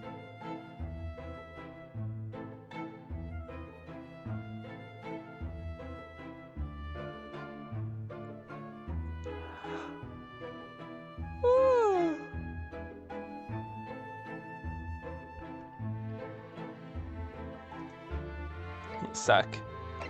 Alright, so let's talk about your husband, or let them talk about your husband's disappearance. So, to the matter of your husband's disappearance. When did you realize he was missing? Please try not to laugh. It was yesterday. I'm sorry, yesterday. That really is recent, laughably so. The truth is, my husband does at times have occasions spend the night away for his work. It's not all out of the ordinary for him not to return home at night, but this is different. Kazuma also vanished yesterday. How convenient. This isn't good. For him to not to make any contact for a whole day, that has certainly never happened before. Oh, my dear Daly, whatever can have happened? My dear Mrs. Vigil, please calm yourself. Now then, have you contacted the police? Why, naturally, but sadly, they refused to listen to my pleas, so my husband has only been missing for 1 day. I was asked to wait patiently at home. In truth, Mrs. Vigil, I concur with the police. However, let us not be hasty. I see no reason why we should not engage my deductive powers to track your husband down anyway. Thank you, Mr. Sholmes. And furthermore, let me assure you, a chance to solve the greatest problem known to man for another month has no bearing on my decision. I seek only to put a sweet smile on another lender's face. That's really all there is to it. You have my eternal gratitude. I shall pay any sum you care to mention. You seek only to put this sweet's rent in your landlady's purse. That's all there is to it. Can I get out of the corner now? Apparently not. Thank you for everything you have shared with us, Mrs. Vigil. I believe I have all the information I need to begin my investigation. Oh, please report to me soon with good news, sir. Fear not, madam. In a day or two, I shall be contacting you with a heartening report, I'm quite sure. So soon? Oh, how splendid, Mr. Sholmes! Good news should be delivered early, I always say. If you'd be so kind as to leave the photograph of your husband in my possession. Alright, the photograph of Mr. Vigil has been entered in the court record. Received from Mrs. Vigil. But Sholmes told me to stay in the corner during this. I can't leave. It's why Naruhodo hasn't really spoken at all. He appears to have no particularly distinctive facial features. Thank you. Now, allow me to show you the door. I can't thank you enough, Mr. Sholmes. You've been simply marvelous. Can I get out of the corner now? You know, I think it every time, Hurley. But how do you come out with some nonsense? Good news in a day or two? Are you sure? I can't be sure, of course, but then I didn't swear on it. I merely gave the good woman some hope.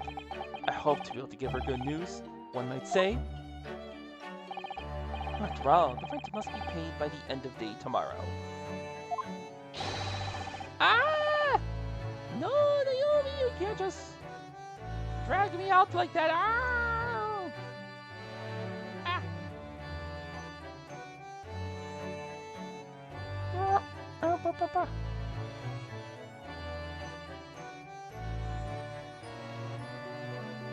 Blah. I think I'm set, right? Hold on.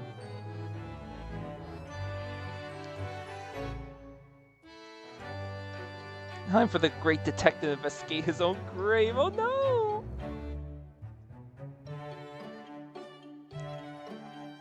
The heck is this other thing?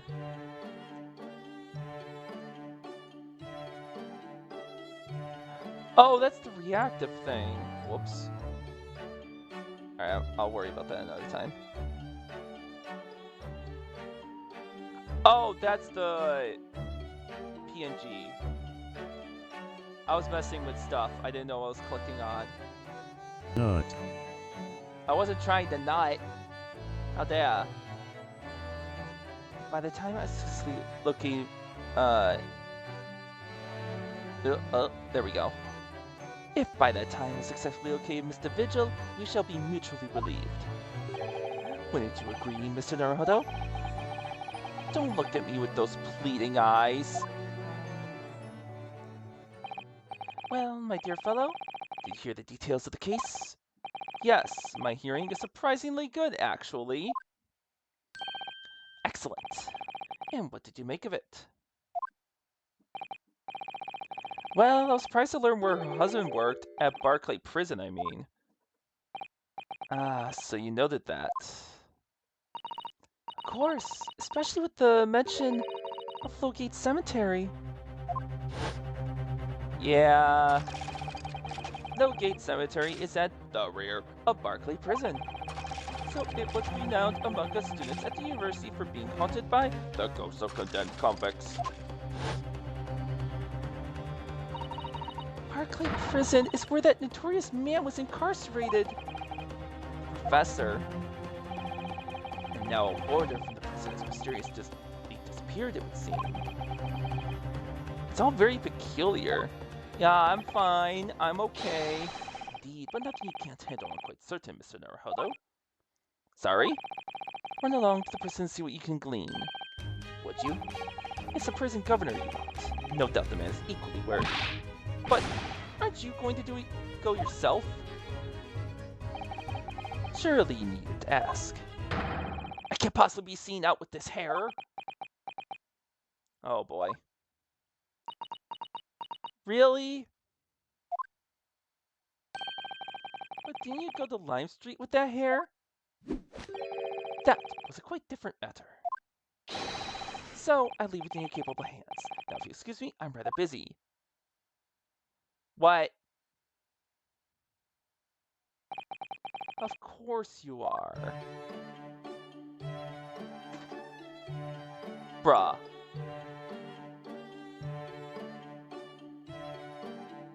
I understand you may not like their hair, but you put yourself in this situation. You can't make me do your dirty work.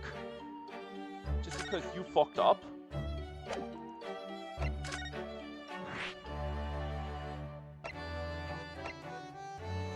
Alright, let's go to the prison governor's office.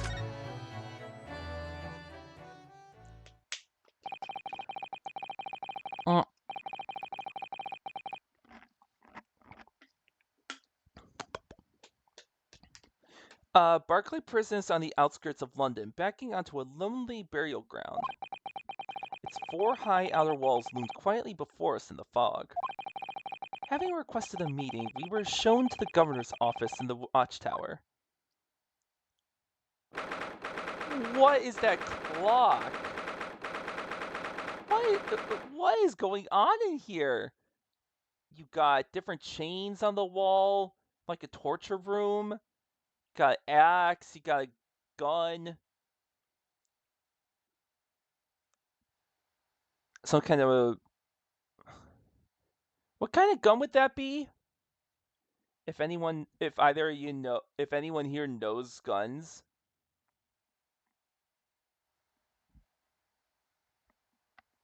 Because I actually don't know.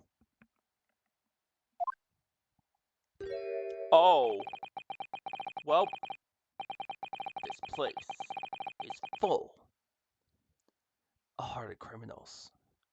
I can't remember the last time a civilian was doing here. Yeah. No! Naomi, no! And you didn't want to talk to an inmate, but to me. Oh boy. Junken who I am. Do you ken who I am? I'm the governor, Barry Kaiden. Oh, yes, it's a pleasure. Arinosuke Naruhodo, defense lawyer. And an Easterner, I see. Does that mean... Yes, I'm a visiting student of law from the Empire of Japan. Ah, matchlock, thank you. Japan? Did you say Japan? Yes. Well, there's no any of your kind in here, Letty. Maybe you should try the prison next door, eh? I didn't notice another prison next door, sir. Anyway, we came to ask you some questions about... I didn't like to be so direct, but... I've no intention of speaking with the likes of you suspicious-looking Easterners. Wow, how racist! Now get out of my hair! So as soon as he finds out that we're from Japan, he reacts like this. That surely means... I think it's because of the professor case. I think so too. 10 years ago, Genshin Soki, also the professor, was incarcerated at this prison. It's a strange match lock? Interesting. And then, after his execution, he apparently re-emerged from his grave in the cemetery behind the prison. I might have known. You're sniffing around about that case, aren't you? Oh god. Agents, eh? Such a Professor Great Web, no doubt. No, not at all. Huh. Left side lock. I did not know that. Get gone with you before I punch your lights out. We're going. Clearly the ghost of that killer still haunts this place. We're not going to get anywhere here. Unless we can somehow prove to this man that there's nothing suspicious about us. Governor Kaden? What are you thinking, Mrs. Sato? I feel sure that name came up in conversation recently somewhere. I was wondering if whoever mentioned him might have some ideas to help us. Come to think of it, I have the same feeling.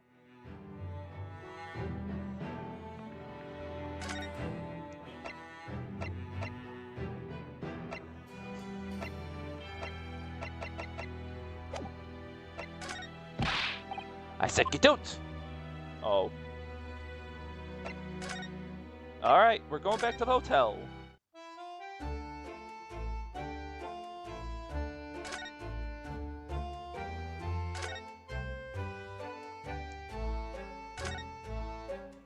A percussion cap? What the heck is a percussion cap?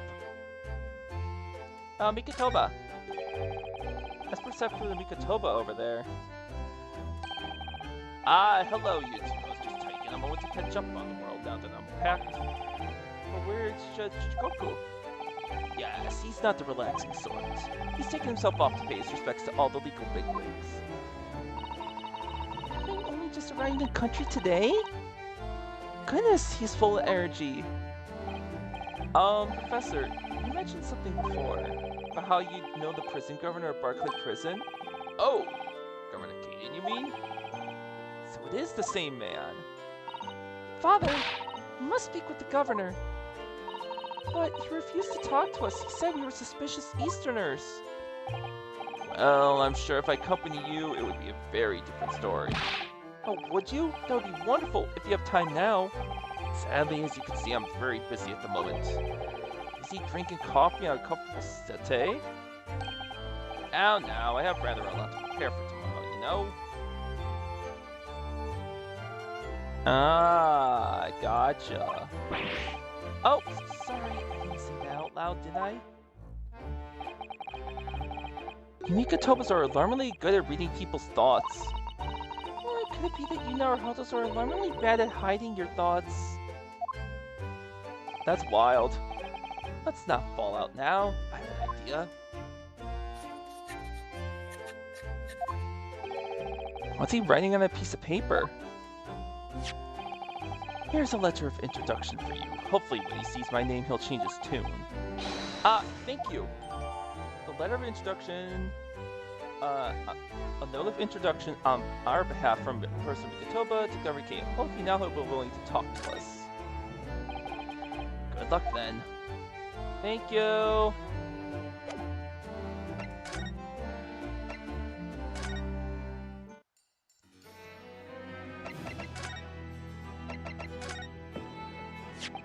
If you just cast your eyes over this, Governor Kaden. What's this then? You can't pull the wool over my eyes, you good-for-nothing Japanese student! Mikotoba? That young jock from the forensic lab? That Mikatoba? Yes, exactly, him.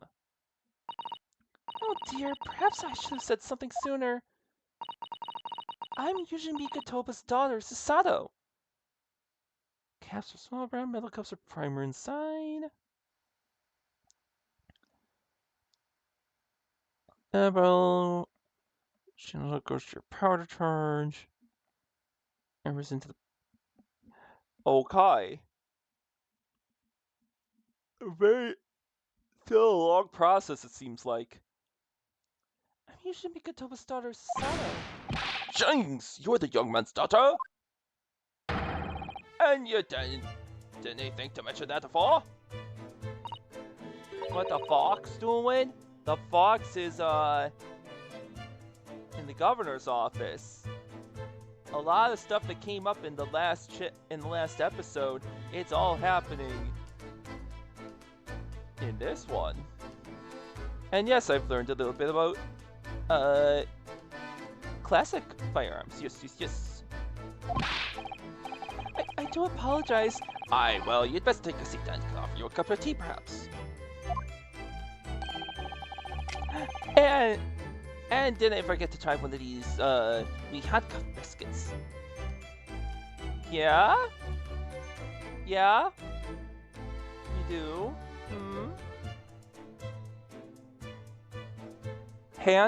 Meanwhile, this guy has handcuff biscuits. He just kind of snapped one in half.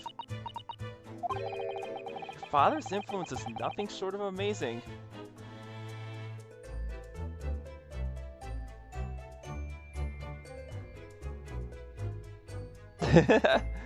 Yuna would be pinned to a wall. I mean, what?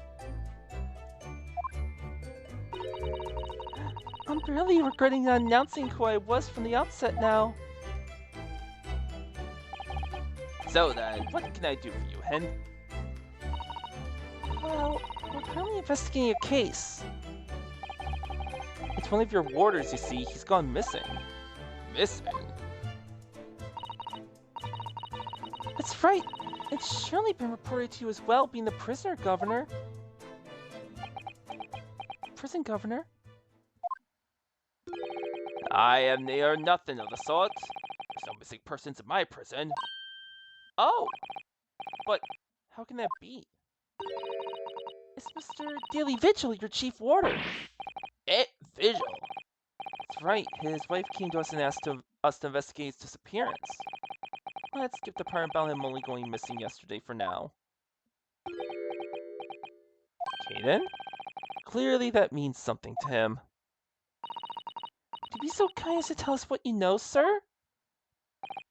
I of course. Well, first, we gotta look at this wacky room. Like the clock. This grandfather clock is fitted with a terrifying blade that keeps dropping down. It's modeled by the guillotine, a French Revolution execution device. You might have heard of it. And yes, before you ask, it could chop. Heads off, you mean? Heavers no, carrots and parsnips and so forth. Oh, why would you put veggies in there? What? You place a large carrot at the bottom there in the morn. By evening, it'll have been cut clean in two.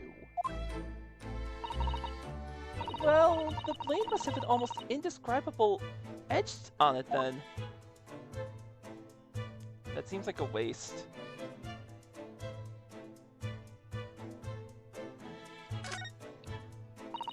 I suppose these are all former governors of Barclay Prison, are they?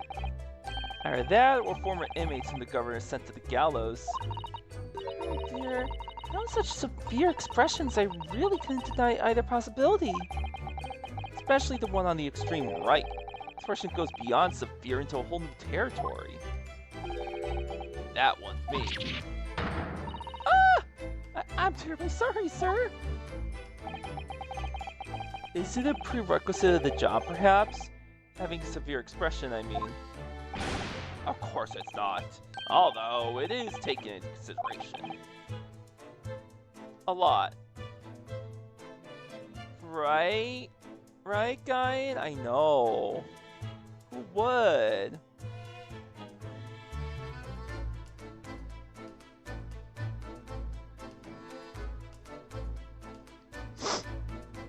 What?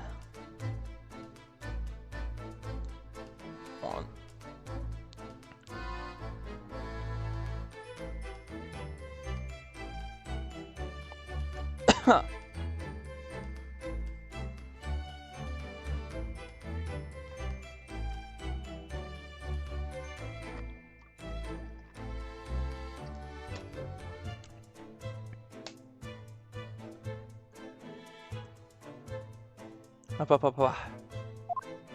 Need water. Gun. An axe, a hunting rifle, and 4 pairs of handcuffs. That's a daunting collection. Alright, so there you go, Naomi. It's a hunting rifle. Ah, there's a story behind every one of those. You mean the rifle was a famous killer's murder weapon, and the axe was sold by an infamous executioner? And the handcuffs were once used to immobilize a fierce four-legged beast when it was arrested? Oh, it means nothing? Alright, fair enough. Awa! I think you're in the realms of fantasy now, Mr. Naruhodo. Not those kinds of stories, Jimmy. That axe was the one I used to chop down the cherry tree at my house. At my house.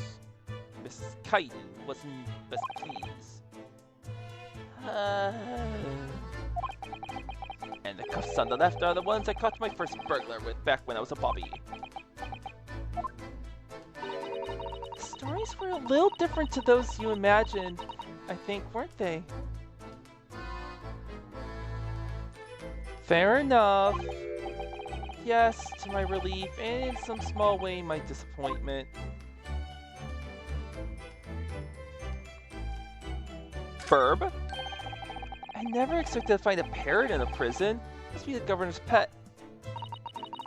Given where we are, it's hard not to see the poor creature as a prisoner. Namiot! Didn't they kill me? Ah! Has the bird learned to mimic the plaintive cries of the inmates in the cells? Fuck no, he was one of 3 siblings, you see. And he still calls out the names of his 2 brothers like that all the time. Right. The mute! Didn't they kill me? Aye, I hear ya, laddie. You want your dinner, eh? Didn't they do it? Okay. I'm concerned for the burb. That's a very large cabinet full of papers, isn't it? It's labeled inmate register, look. And all the files are in alphabetical order. That's 50 years worth of records of Barclays inmates. Whether or no they left alive after serving their term. All the details about the crimes they committed are recorded in there. Like our epitaph, you might say. I should have chewed. Record of crimes and punishments. How dispiriting. And yet, this man seems to be enjoying tea and biscuits as he talks about it. Nom. Is that it? Looks like it is. Oh wait, nope, one more. That deer has been staring at me for a while now. It has? Poor thing can't fit through the small hole in the wall, but it can't get its head back out again now either. It's giving me a woefully imploring look. It's not real, Mr. Naruhodo, it's stuffed. What? I mean, yes, of course it is. Ryunosuke, did you really think that was a real deer? Bro. I can't believe you. For a minute, I thought it was another assassin sneaking in via the ventilator. I don't like to say. I think perhaps you need to reread The Adventures of Herlock Sholmes. Alright. Let's talk about Vigil first. I understand that Mr. Vigil is the chief warder here at the prison. Aye, that he was. Strong sense of responsibility. Oh my goodness, Yuna's hunting a deer too! Oh my goodness! Good luck, Yuna! On Sprach, it's still just a burp in a cage. And that is also true, Guyan. Source of responsibility and dedicated to the job, no doubt about it. It was a fine order. Fine? Sorry, did you say was? Or was fine? He doesn't work here no more. He left the job. Oh my! When was this exactly? There's a question. When was it booked? Canadian, much less than... What? What? 10 years ago now. What? 10 years ago? He stopped working here 10 years ago? Yes, I mind it. Okay, I haven't heard the fella's name in all that time. That's a worry if he's gone missing, though. But Mrs. Vigil made no mention of it. I think perhaps, Mr. Naruhodo, his wife simply doesn't know. I think she's unaware that he no longer works here. Ooh. Garnet Keating, can you tell us what happened? Why didn't Mr. Vigil give up his job here? That's important, is it? Yes, it is. I believe it may be. Especially if it's 10 years ago. What do you think of Mr. Naruhodo? I can't help wondering, given that it was 10 years ago. Which was exactly when the professor was being held at this prison. Good job, Yuna! I'm proud of you.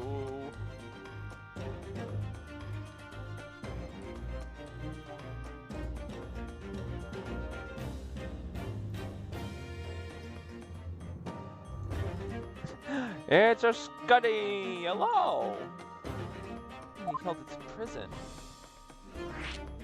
Nah, Scuddy's fine. Hi.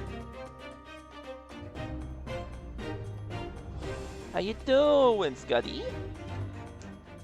Alright, 10 years ago, what happened? So, Mr. Vigil actually resigned from the position of Chief Warder 10 years ago, you're telling us? What happened to make him leave the job? In actual fact, he didn't leave the job willingly. He had no choice in the matter. You mean he was dismissed? Hey, Aizonzo? What's that?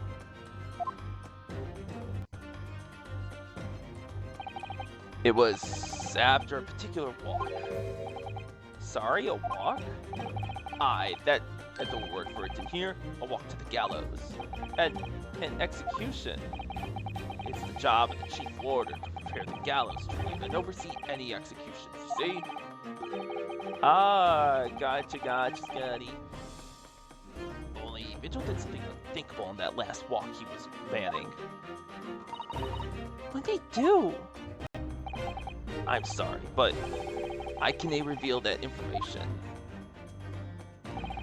But I can tell you that it's very rare for a Chief Warder to be relieved of his post.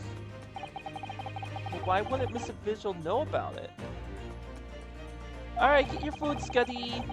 She appears to be under the impression that her husband still works here.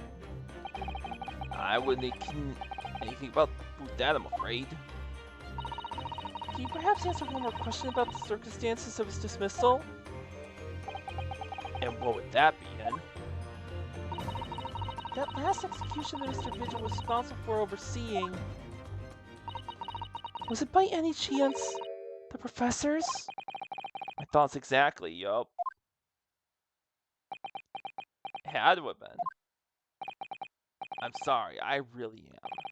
But I'm at no liberty to answer. I'm no at liberty to answer that.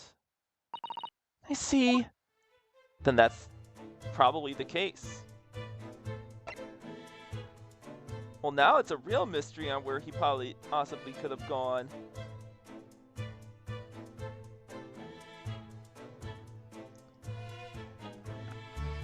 Alright, what about Mikoto by himself? I found it key to Britain all those years ago in order to study forensic medicine. But you seem to have been well acquainted. The dead room, the prison, and the cemetery have a lot to do with one another.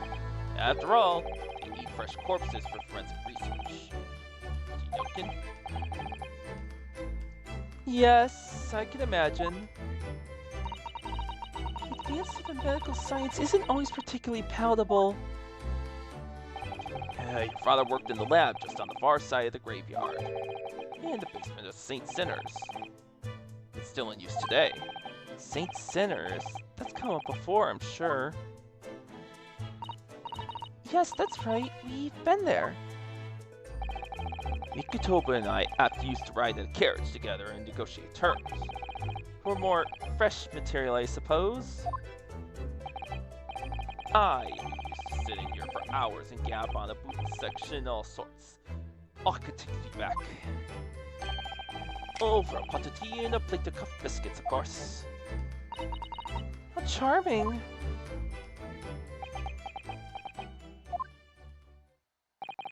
He was a good fellow, your father. Reliable and dead set on his work. But I'm afraid I'll never understand you Japanese. Because of Genshin Asogi, I suppose. I guess that's it with him. Well, I can tell you anything else. Thank you so much for your time, Governor. Oh, one moment before you're away, Anne. I'm sure I'd have it here somewhere. A chin like Kaden? What you mean? No, I don't. Ah, found it here. Take this as a wee souvenir of your visit to the prison. What is it? That's Vigil's dismissal notice. 10 years old now, of course. Oh my, are you sure? Aye, no trouble at all. It's no the original mind. Ooh. Okay, we can read that. Thank you very much, Governor Kaden. Well, in return, do me a favor and never come back here. That case is closed. Damn. Well, I think we ought to return to Baker Street for the time being. To shady things to keep money flowing? I don't know. Yes, I agree. Can you report back to Mr. Sholmes what we found out about Mr. Vigil? What will he tell Mrs. Vigil, I wonder? Hold on. I want to look at the court record.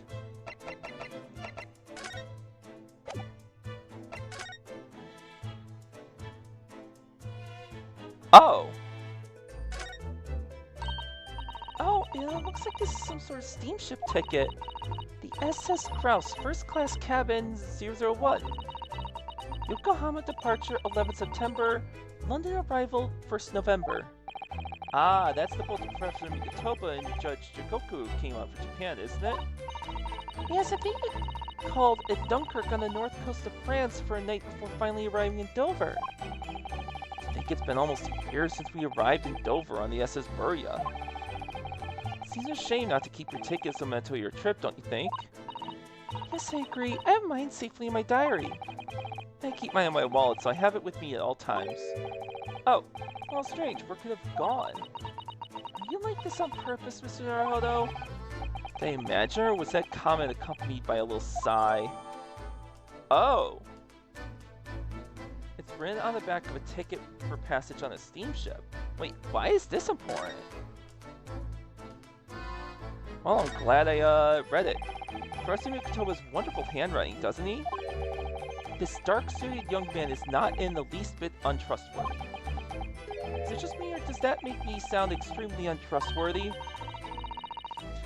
I do wish he'd at least called you a nice young man. I'm really not sure that would help. Moving block vibes? Huh.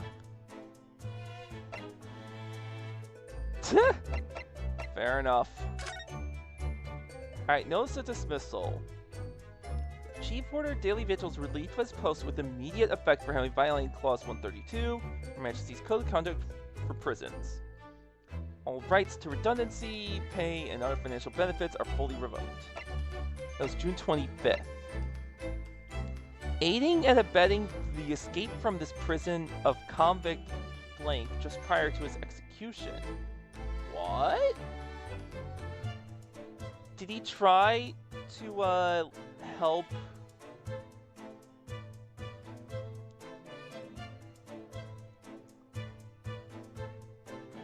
So he tried to help the professor escape? Details of this escape are still being investigated. Full cooperation with inquiries will be expected. Prisoner Governor Barely Caden. Indications are that the jailbreak plot was conceived prior to the convict's incarceration. Ah, fair, Naomi, fair.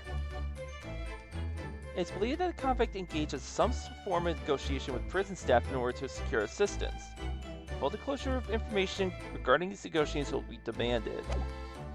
Yay, enjoy your noms.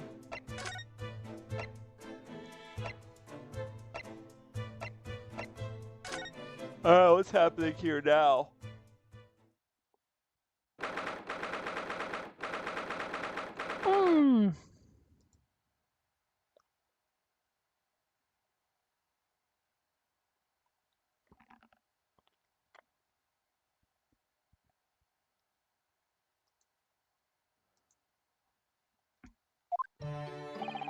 We're back! Hello, you two. Hello, you two.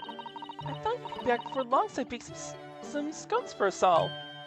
Ah, so that's what the delicious smell is.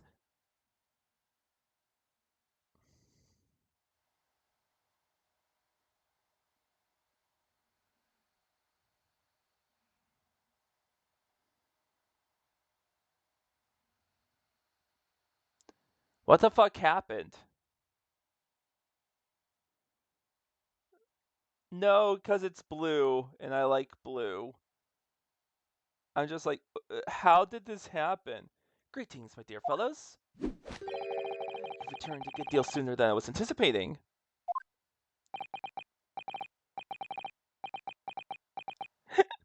Let me crush. Hello, Mr. Sholmes. Hello, Mr. Sholmes. I love her face. It was like, hi, and then just, what the fuck? Say nothing. Your thoughts are written all over your faces in any case. It turns out that it may have been advisable to test my hair color restoration tonic before application. Very sky blue.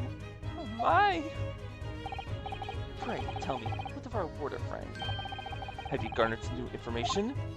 Oh, yes, something very surprising in fact. Though, it's not a patch of your hair to be honest. It's not a patch on your hair to be honest. It most certainly isn't, but still, we discovered that... Sholmes? Sholmes? Don't ever mention Sholmes. This is more important.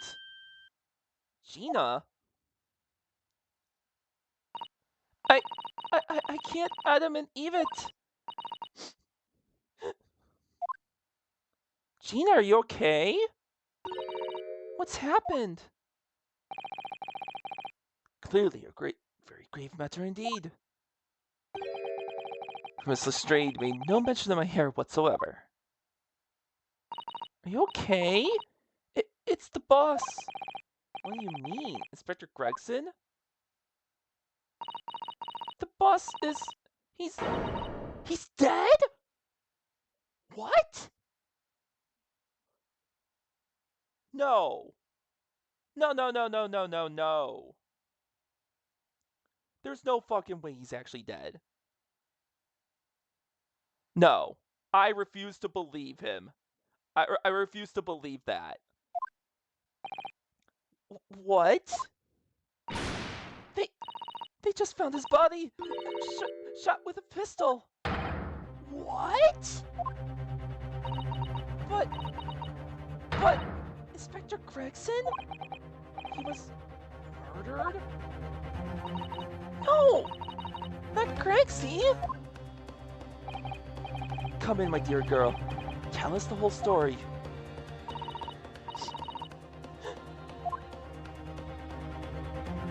What the fuck? Just double checking that quick. Alright. How the fuck is... How the fuck is Gregson dead? Hi, Moist Earth. I'm a little shocked right now, so give me a second here. I kinda gotta get my bearings straight. Are you serious, Gina? Inspector Gregson was really shot? I don't know much about what happened with myself yet. They're still there, investigating the scene. Where did this take place? A little rented room in the building full of flats on Fresno Street. Outskirts of town, near his home. Perhaps investigating a case then. The thing is, no one at the yard knows nothing about no case around there. Oh, how strange. The boss he was so good to me. I know he ain't up to much yet, but one day I was gonna show him. I'd become a proper detective. Oh, Ginny. Great. Me trying to voice act's almost making me cry in Gina's place. So, who did this? Do you have any idea who the culprit is? They cut him already. Already? You caught the shooter so soon? A witness reported something was going on, and the police got straight down there and took care of him. No! What awful person did this? I still can't believe it myself. Gina? God. It was the Reaper. I'm sorry, what?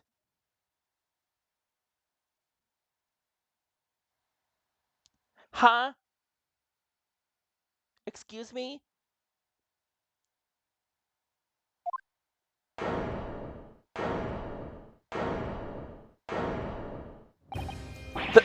Wait a minute! You don't mean they've arrested Lord Von Zeeks for it? That's right!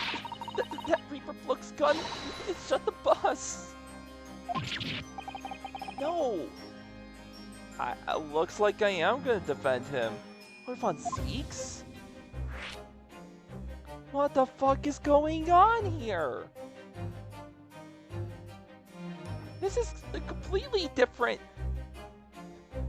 We weren't even anywhere near focused on something like this. This is turning... I don't fucking get it now. Von Zeeks. Are you quite sure, Miss Lestrade? It's Barrick Von Zeeks the police have arrested? I saw him with my own eyes. In the interview room at the yard. I don't believe it. But there were witnesses, and they're all saying it was him. So you mean there were actually multiple witnesses? They heard the gunshots, apparently. And when our lot got to the scene, there was only the boss and that Reaper Blook in the room. But there's no way Lord Von Zeeks would have taken Gregson's life. I just don't believe it. I don't believe it either. That makes no sense. Thank you for informing us, Miss Lestrade. This really is most terrible news. I'm dreadfully sorry. What are you saying sorry for? I didn't do nothing!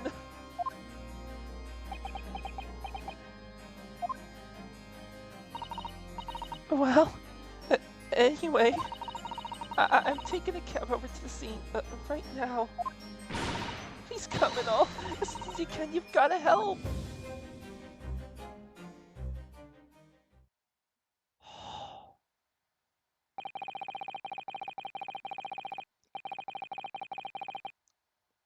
I'm...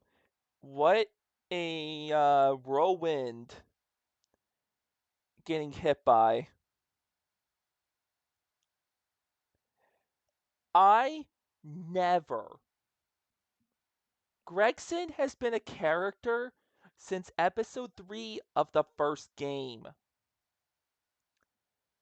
I can't believe they actually killed him off in the second game. Late in the second game. That is insane to me. He was going to leave for France. He was going to be... He had a great future ahead of him. What the fuck, game? It's a detective's lot to appear whenever some sinister plot has unfolded. No wonder we all look haggard. Sometimes, these things are almost too much for the nerves.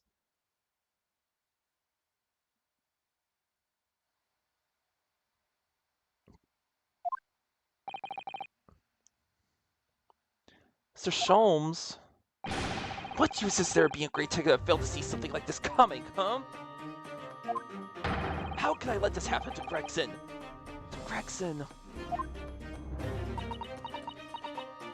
Oh man, even Sholmes is shooken. Mr. Naruhodo, I shall leave it once we begin my investigations. Of course, yes, we will too. Be helpful. You can talk to Mr. Weaver and see what you can glean. I'm sure you were intending to do so anyway. Until later then. Now he is booking it. Such a Gregson dead? Von Zieg's arrested? It seems like he's actually dead, Naomi. Bruno, Susie! I've called you a handsome. It's waiting outside. Thanks, Iris. Shall we, Mrs. Sato? Yes. Let's go.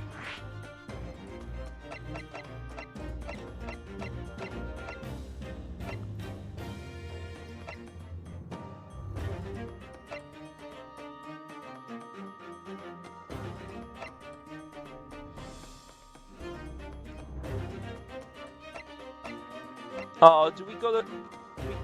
Let's talk to Von Zieg's first. Actually, no. Going to the street room is more important.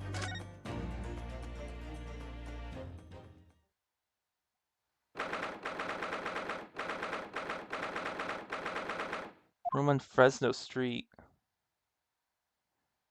No, this really is an out-of-the-way part of London. I doubt many people find their way down this back street. This dust-free and rented old room is where it happened then. So this is where poor Inspector Gregson lost his life. Yes, and the police are already hard at work investigating, it seems. I don't see Mr. Sholmes anywhere, though. Perhaps investigation has taken him elsewhere. Oi! What do you think you're doing there? Every one of those drawers has got to be taken right out so you can look underneath and all. I want the space above this ceiling checked. And don't forget to look inside the chimney stack, too. Blimey! Did you not never gone in over else looking for dough when the owners are out of town? She's obviously got some unique investigative techniques she wants everyone to adopt. Oh, so you turned up at last. Thank you. I ain't been here long myself. Hello again, Gina.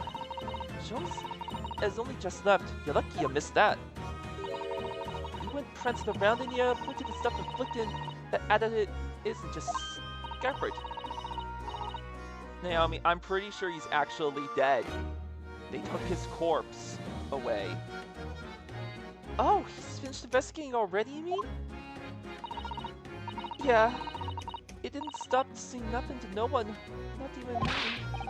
Gina, you might be investigating too. Listen, Odo. You're a lawyer, right? Yes, why? Well, you're not thinking of trying to up that Reaper bloke, are ya? That is a good question, Naomi. I don't know who would be the prosecutor. Oh, poor Gina. She's never going to forget, is she? That trial will haunt her forever.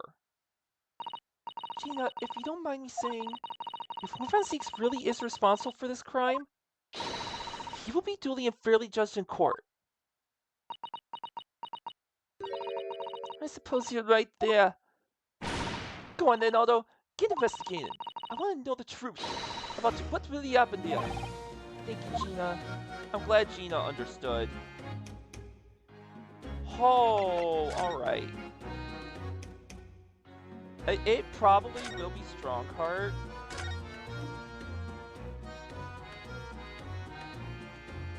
What is this room? An empty fireplace makes a room feel even colder than it would be otherwise, doesn't it? And it's thick with dust, look! I think it would be fair to say it hasn't been used in a very long time. In other words, whoever lived in this room must have been extremely hardy in cold weather. Or nobody lived here at all and merely visited when the occasion arose. I wouldn't like to say which is more likely. No, that's right. It's one or the other. Oh, it's a photograph stand. So it's supposed to be a picture of one of Inspector Greg's family members. What's the matter? Your eyes look like they're about to pop out of your head. They are, look! Sorohodo, quickly! What? Evie? Why? Why do I feel like this woman's familiar somehow? Of course she's familiar, we met her only this morning! Why is it connected? It's Mrs. Vigil! This makes no sense! Why would there be a picture of Mrs. Vigil in here? To be frank, I don't think I've ever been more stumped. Sorry to say, I have no idea either. Young Years has found out a desk at the scene of the crime. Can I take a look at that?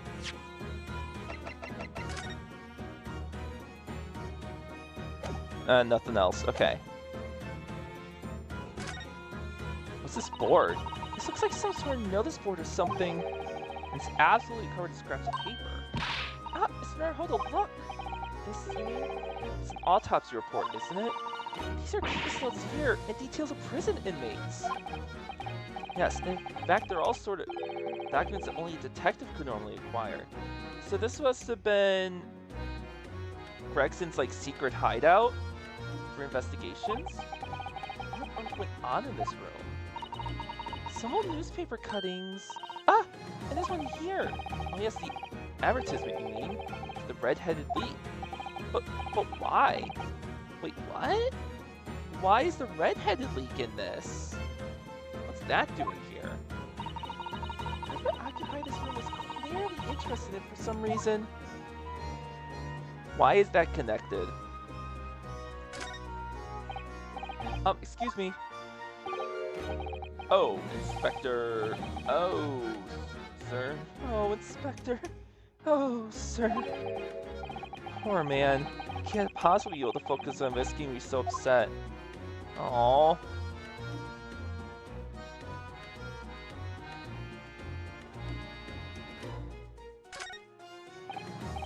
Excuse me. Sorry, sir. Can't see a thing, sir. Too many tears, sir. Ginger consumption? Oh no. Perhaps I better leave you to your work then. Aww, all the cops are like super sad. Raven for Brecky, no! What's with the top of one of the candles in this candle holder is completely blown off? Yes, there's wax splattered on the wall behind, look! I suppose if a bullet had hit it... It does seem likely that the bullet hit the candle. It first passed through the inspector's body. Ugh, now that wax on the wall looks like blood to me. Huh. A candelabrum from the wall on the room of Fresno Street where the inspector was found dead. The top of one of the candles appears to have blown off. Can I take a better look at that?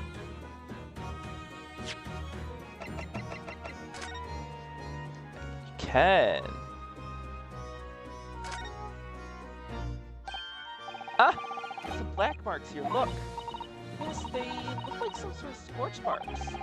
Perhaps the bullet struck the candle here, do you think? It's only this one candle has been cracked in half, it seems. Yes, I think you might be right. Firearms are rarely used by criminals in Japan, so I'm afraid I'm not particularly knowledgeable about them.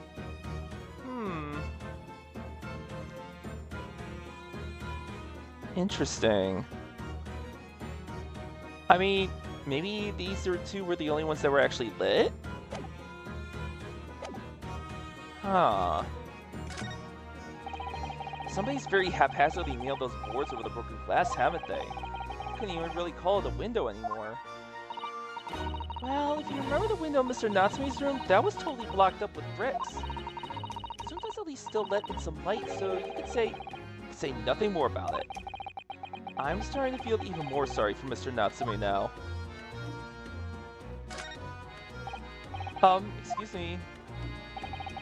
If you're looking down on us from the great beyond, Inspector, don't worry. We'll look after things at the yard.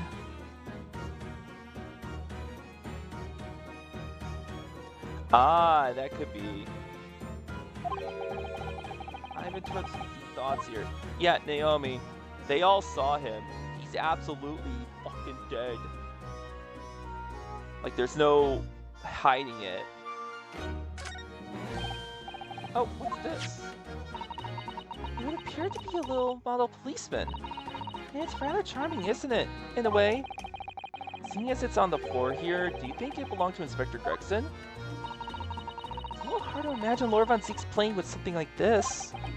It's only about 8 centimeters tall.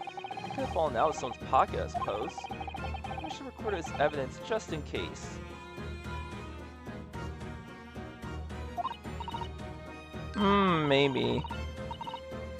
Yes, I agree. It is rather delightful after all, in a way. During my little British policeman found the scene of the crime. I'm gonna wait until I find other evidence to look at it. There's the gun. It's presumably the murder weapon then? I did hear the gunshot. Oh my! It is real, I suppose. I think so. Guns are so rare in Japan, I really know very little about them. That's why we know for sure, Mr. Naruhodo. Fire a shot! No. If I did that, I'd be looking for a skilled lawyer to represent me in court. It's at least safer just to ask someone who might know, I think. Probably best to avoid handling it. Okay. Ever since we came in here, I can't take my eyes off this thing. Oh! Funny enough, neither can I. Why is there red hair here? It's a hairpiece, isn't it? It is! It is! A bright red hairpiece! And I suppose the fact that it's right there next to where the body was found means you have to accept that Inspector Gregson wore wigs, does it? It's such a flame-colored red, too. Yes, that's a color we've come across very recently elsewhere, isn't it? Exactly! It's a vital clue, I'm sure of it.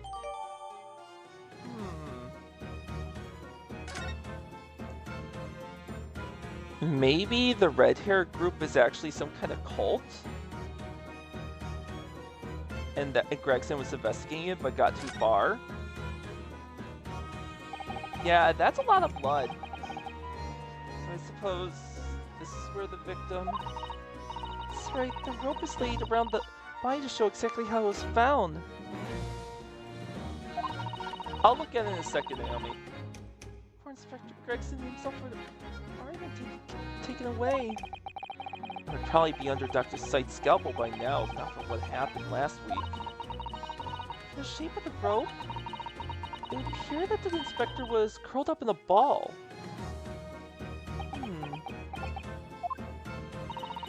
Are you feeling alright, Mr. Naruhodo? You look like you've just seen a ghost. I know it's just a rope, but, well, conjures up quite a terrifying image, that's all. I can look! Give me a second, especially with that bloodstain next to it. Oh, I do understand. In some ways, what we picture our minds could be even worse than reality. So that sounds so strong, though. She's taking this far better than I am. Yikes. Alright, there's nothing left here.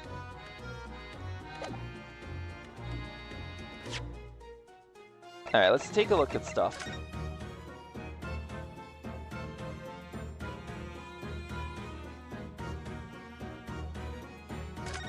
Oh! Helena's charming policing appears to be a little worse for wear. I'm not convinced about the charming part, but yes, you're right. The head part looks like it's been fairly heavily manhandled. Almost as if somebody has enjoyed twisting it around and around for fun. Should we try twisting it around and around too? For fun? Oh! What's that? It appears to be some sort of key. It's tiny though. It could be a key for a door. Not that size. What is it for, I wonder? What the? Why is it a key? Like, that is so small.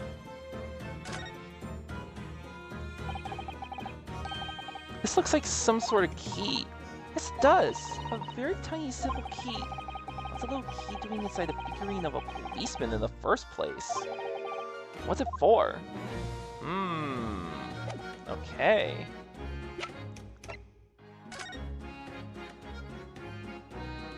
Oh, this is a wig.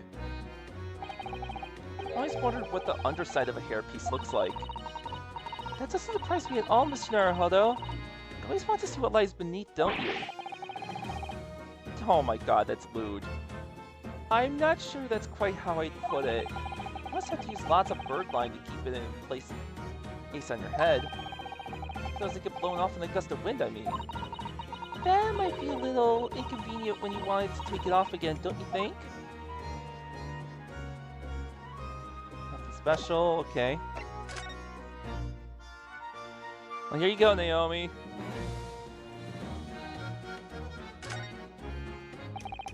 I suppose this must have been the murder weapon.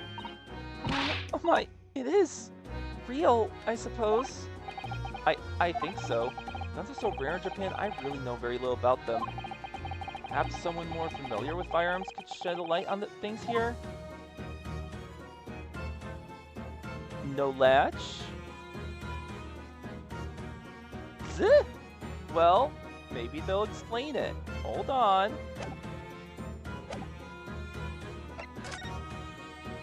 Alright, let's talk. Gino, what was Inspector Gregson doing here in the first place? That's what I want to know. What? After years since I got out of the clink? That's when I decided to give up, dive in and become a detective instead. Yes, Mr. Sholmes twisted the inspector's arm to agree to take you on as an apprentice, didn't he? No, Guyan. Something like that, I think. Anyway, the point is...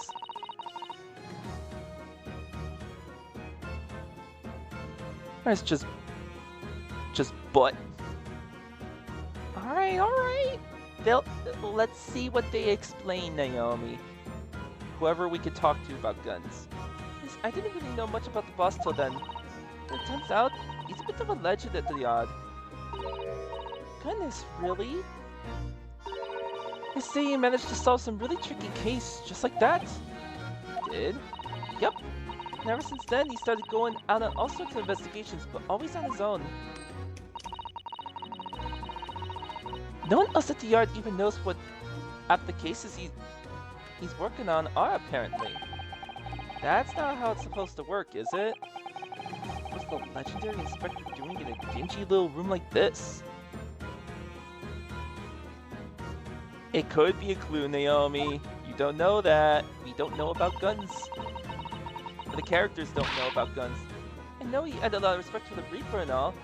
And look where that landed him. Respect for the Reaper? In what way? I didn't say as much. I think my aunt off to that fella. Were his words? Not how the general public feels, is it? Most people terrify the Reaper. Yeah, the boss said that's exactly what I expected the bloke. I didn't realize Gregson held the Reaper in quite such high regard. He said something else to me and all, but I didn't need to worry about the Reaper, because he only goes after people what are bad. It did kind of set my mind at ease when he said that. Right. Crime scene. What is this place then? Does anyone live here? Apparently it's being rented by some cove called Hugh Boone? Hugh Boone? It's a sort of here today, gone tomorrow name that, isn't it? Yeah, it's what we call an unidentified person. You haven't been able to get in touch with them. Let me see. Well, judging from appearances, I'd just say this place hasn't been lived in for a long time. If ever. Right? All the lands are piled down to get stuck into the investigation. But there's so little here, no one knew what to do with themselves. I do wonder... Yes, Mr. Sato? Well, could it be that this Hugh Boone is in fact Inspector Gregson himself? What? How could that be? Well, if he was investigating on his own, it's quite possible that this was in fact some kind of secret office of his. I never even considered that. That's what I'm thinking. Nice work, Sis. We're actually following a line inquiry like that ourselves. You are? If you look around the room, you'll see there's a few things that hint at it. I should really investigate this place in detail.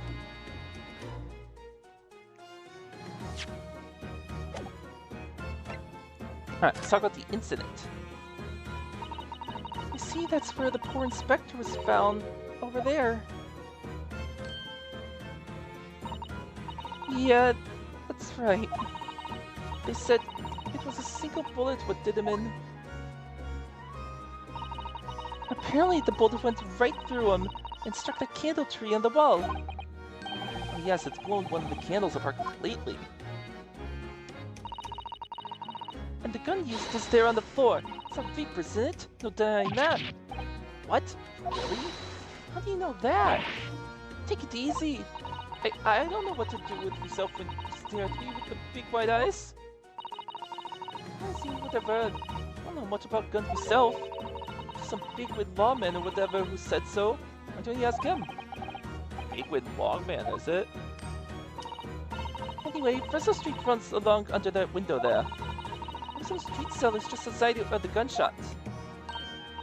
Oh, but I don't recall seeing anybody outside. Yeah, they've all been taken down the yard for questioning. That's why. We're talking about the yard's legendary inspector. Yeah, that's after all. They'll be getting a grilling. Do you think we're gonna be able to speak with those street sellers ourselves? I doubt it. Lots of here will just want to know what you're snooping in for, and be up for a grilling and all. So we can't interview the witnesses then. Shame. Aww. Let me see if I can present something.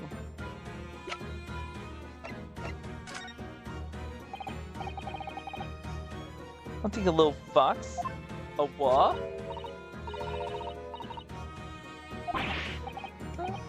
No, not exactly. Oh, is the duck in business yet? You can do this, Gina.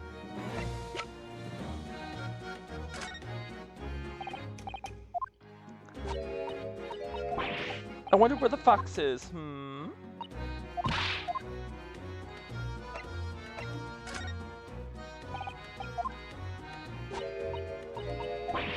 Nope. I don't think it's anything.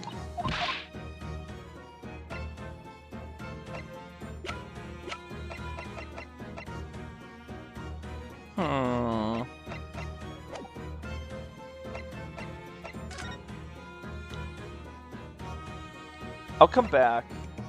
Let's go check on Von Zeke's.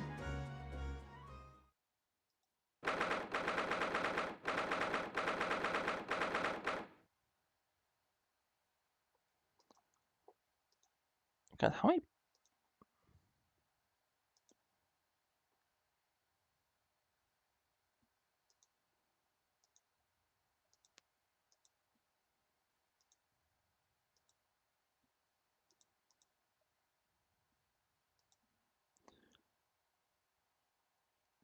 Hold on, I'm checking something quick.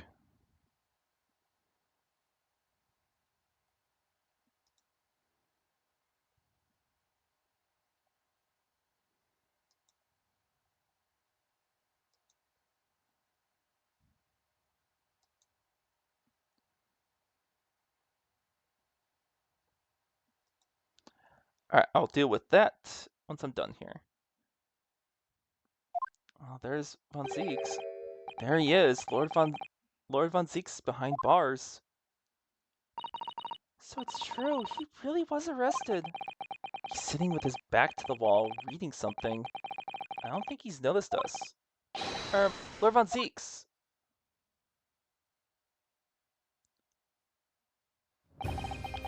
Fancy meeting you here.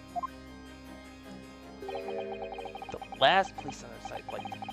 The last person on Earth I'd like to see. You could very well not come. You heard what happened. That Inspector Gregson was...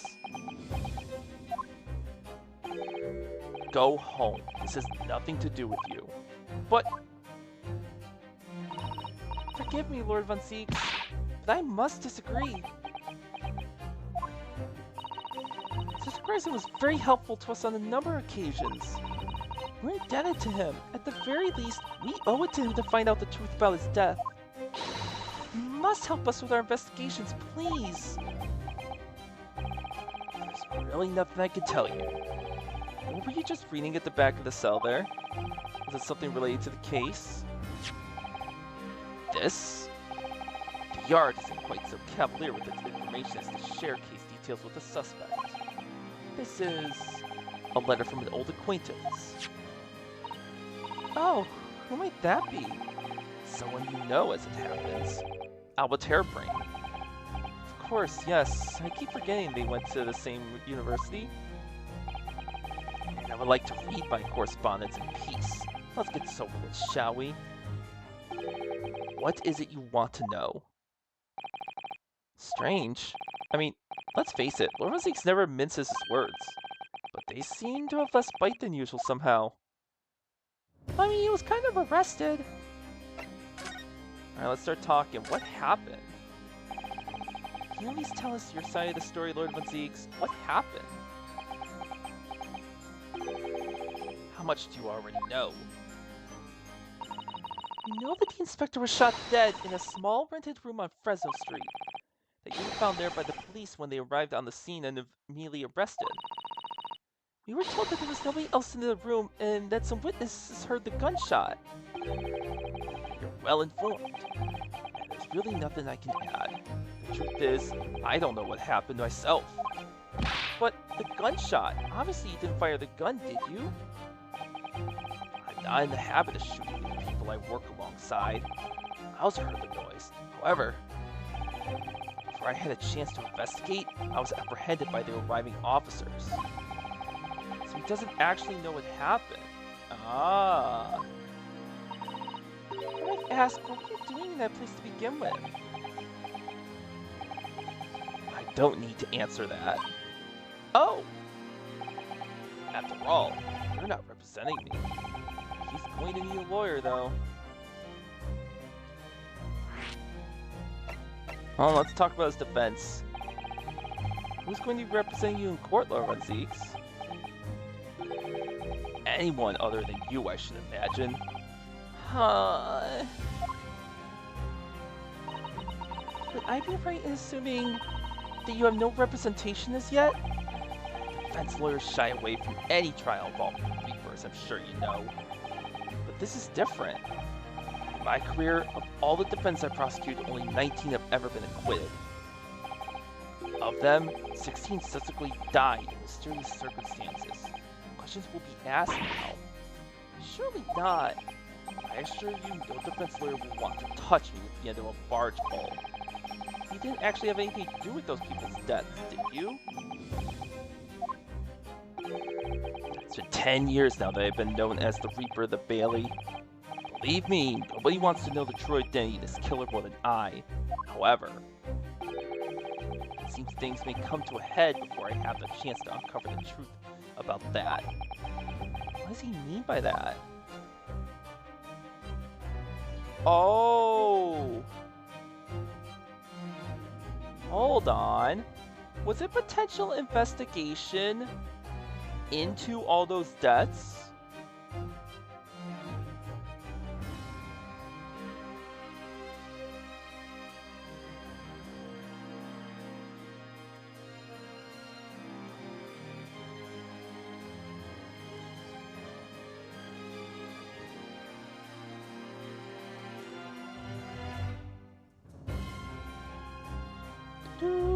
I'll measure that person.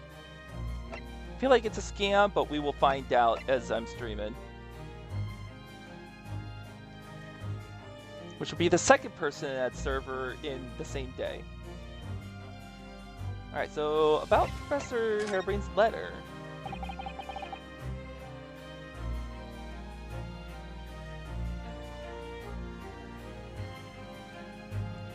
The name seems familiar though. Give me a second. I don't know.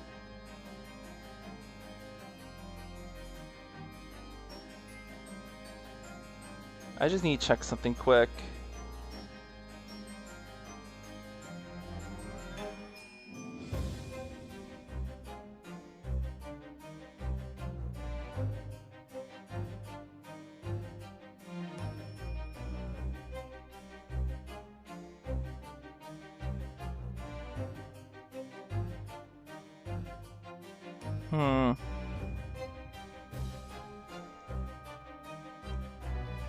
I'll just... Wait. Ah! Oh jeez, good thanks. Au revoir. Hold on. I gotta fix myself a bunch. It's also very hot in my room now suddenly, so I'm going to open a window.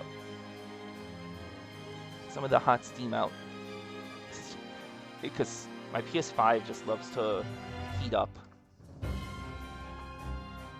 Ugh, that'll be better.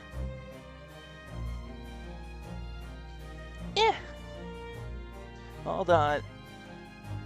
Give me a second and I'll change models. Take the armor off.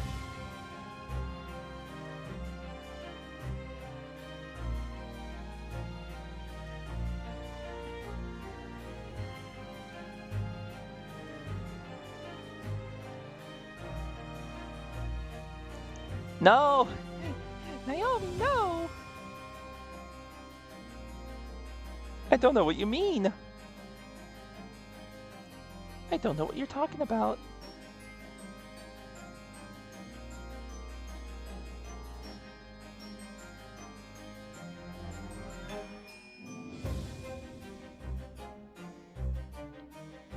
Oh boy.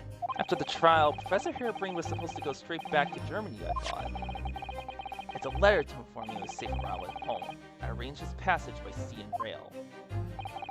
It's a relief, I must say. I should now be beyond the reaches of the Reaper. Because the Reaper doesn't follow people abroad, you mean? Yes, so it seems. Your stupid little Dippity's friend, for example. He told me he was keeping well in Japan when he inquired the other day. Yes, that's right. He's an author now, happily working in Tokyo. So Professor Harebrain is safely back in Germany now. He is.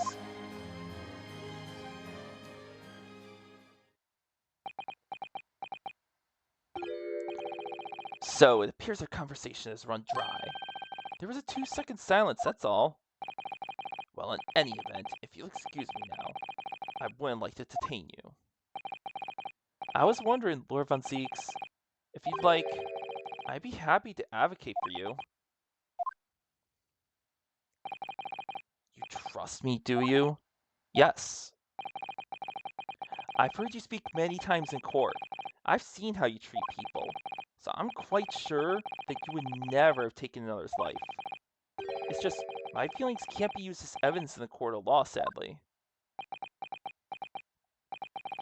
It's a very gracious offer, however, I trust no one. What? Not the police, not the judiciary, and not you Nipponese. But please. I have no intention of engaging your services. Damn. The chasm between us is just too wide and too deep, it seems.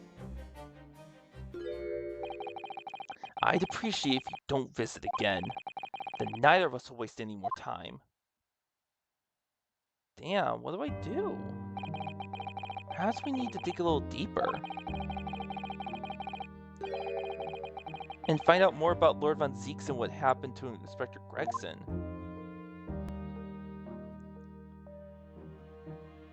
A flip?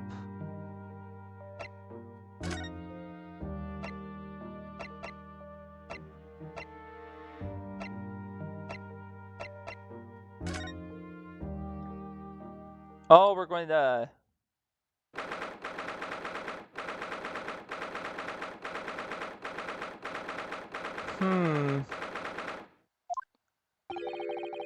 You made good time. I took an express train back to London. I can hear Lord Strongheart, can you? Yes, it sounds as though he's talking to someone.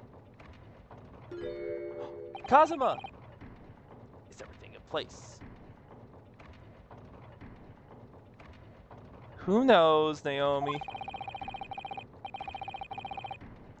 I had a private compartment on the train so I could check all the paperwork. Yeah, Cosmo's the prosecutor. It's... Kazuma-sama!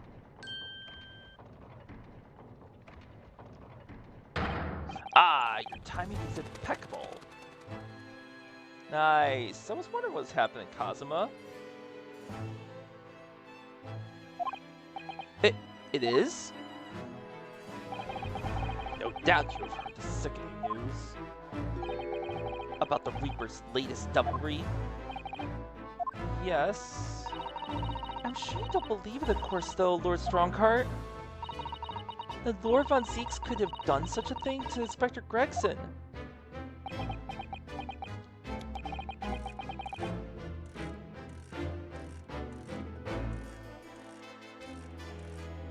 Why? Pat. I don't know the facts. Facts in this case point to one thing. The unavoidable accusal of Lord Von Zieks for this crime. We must bring charges against the Reaper for taking the life of our legendary detective. No, surely not. It's a truly regrettable situation. Tomorrow, the Forensic Science Symposium finally begins. At the very least, though, to show the world our justice system's swift and equitable processes. So does that mean the trial's tomorrow? Precisely. In fact, this is a fine opportunity for introductions. Kazuma. Ah, but of course, you're already acquainted, aren't you? Mr. Sokir will be present at tomorrow's proceedings, leading the prosecution. Ooh, that's definitely a change in pose for Kazuma. Wait, what? Kazuma? As I'm sure you're aware, he's a very capable practitioner of law. Kazuma-sama, a prosecutor? Whoa.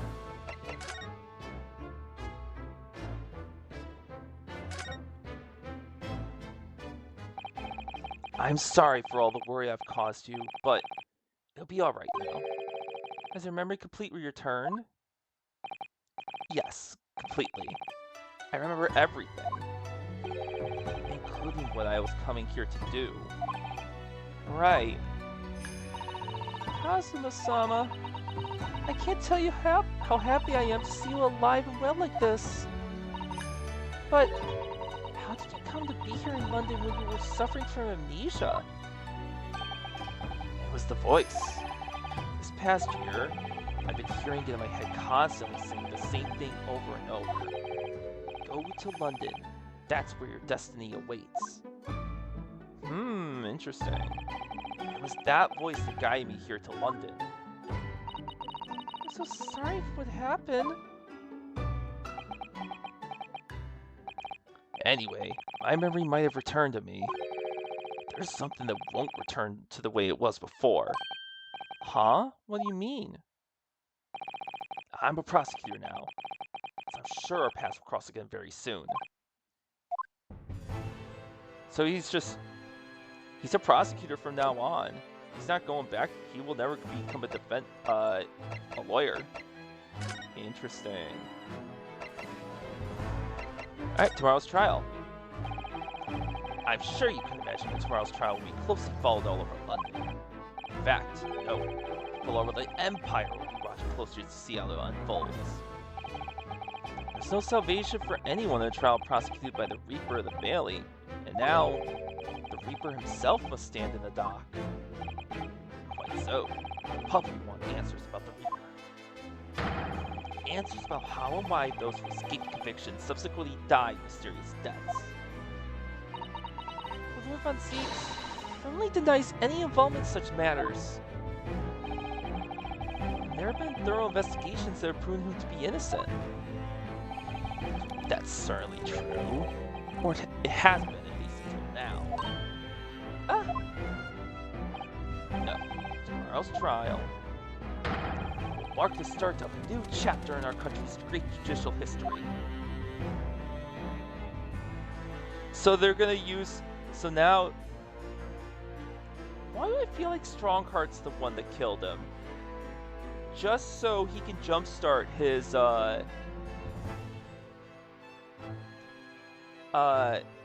just so he can jumpstart his big plans. Alright, Prosecutor Soki. So Cosmo will be prosecuting tomorrow? That's right.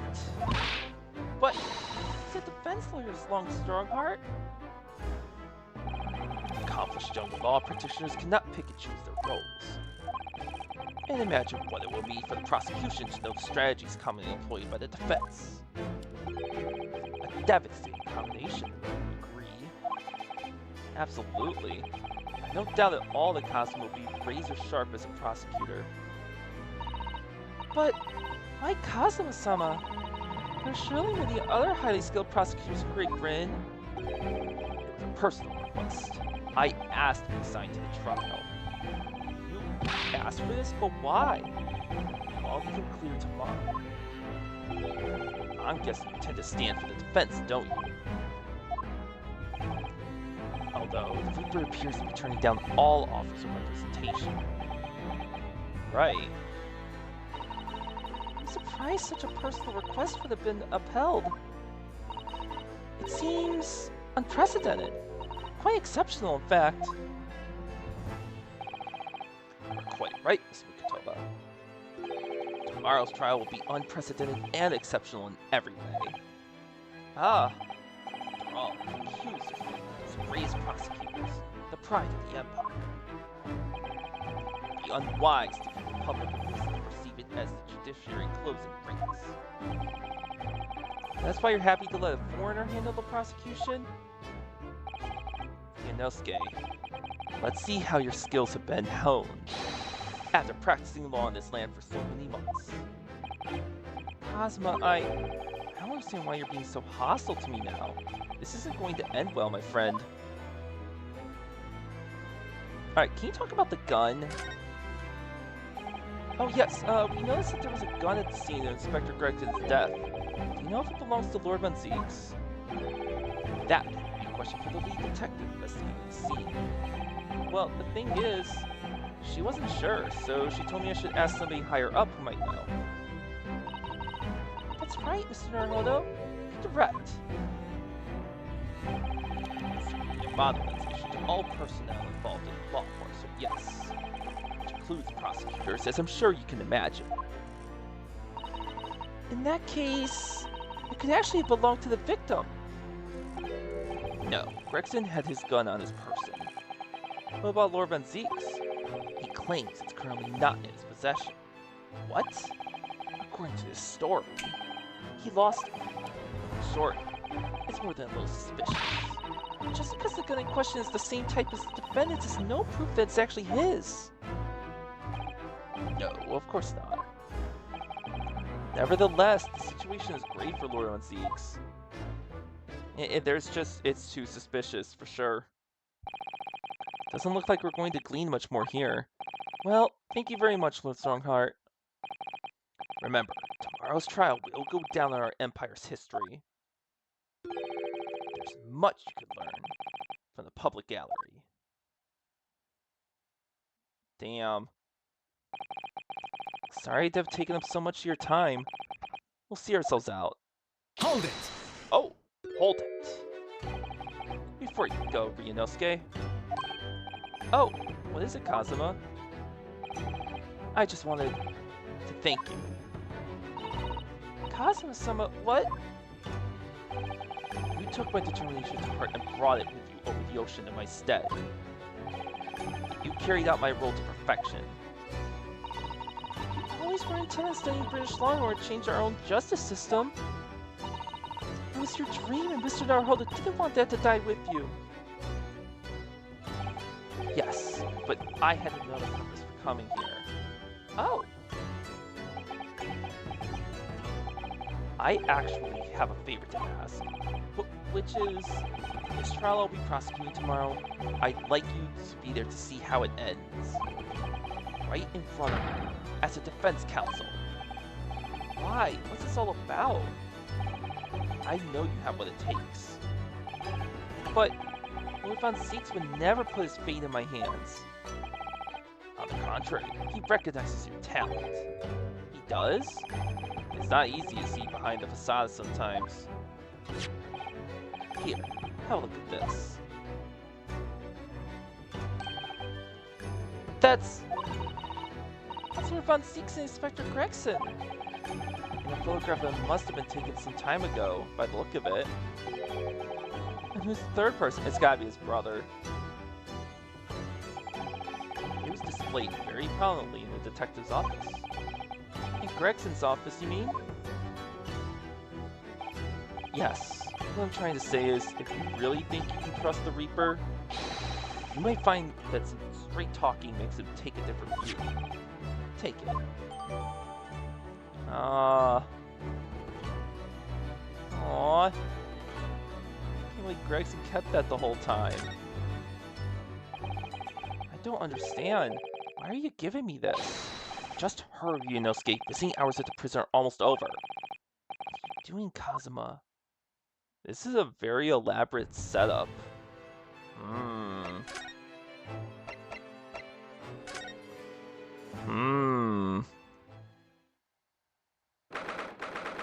There's a lot going on here behind the scenes, it feels like.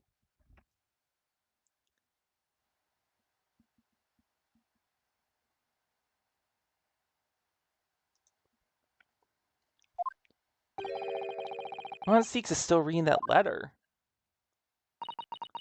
We've been calling quite some time, though. Either he's an incredibly slow reader, or it's an incredibly long letter. I might even be able to read English faster than he can. I was intending to ignore you entirely. But I can't turn a deaf ear to such an insulting Japanese. Oh, sorry, I didn't think you'd hear that. I had the case notes brought to me in secret. I was reading them to pass the time.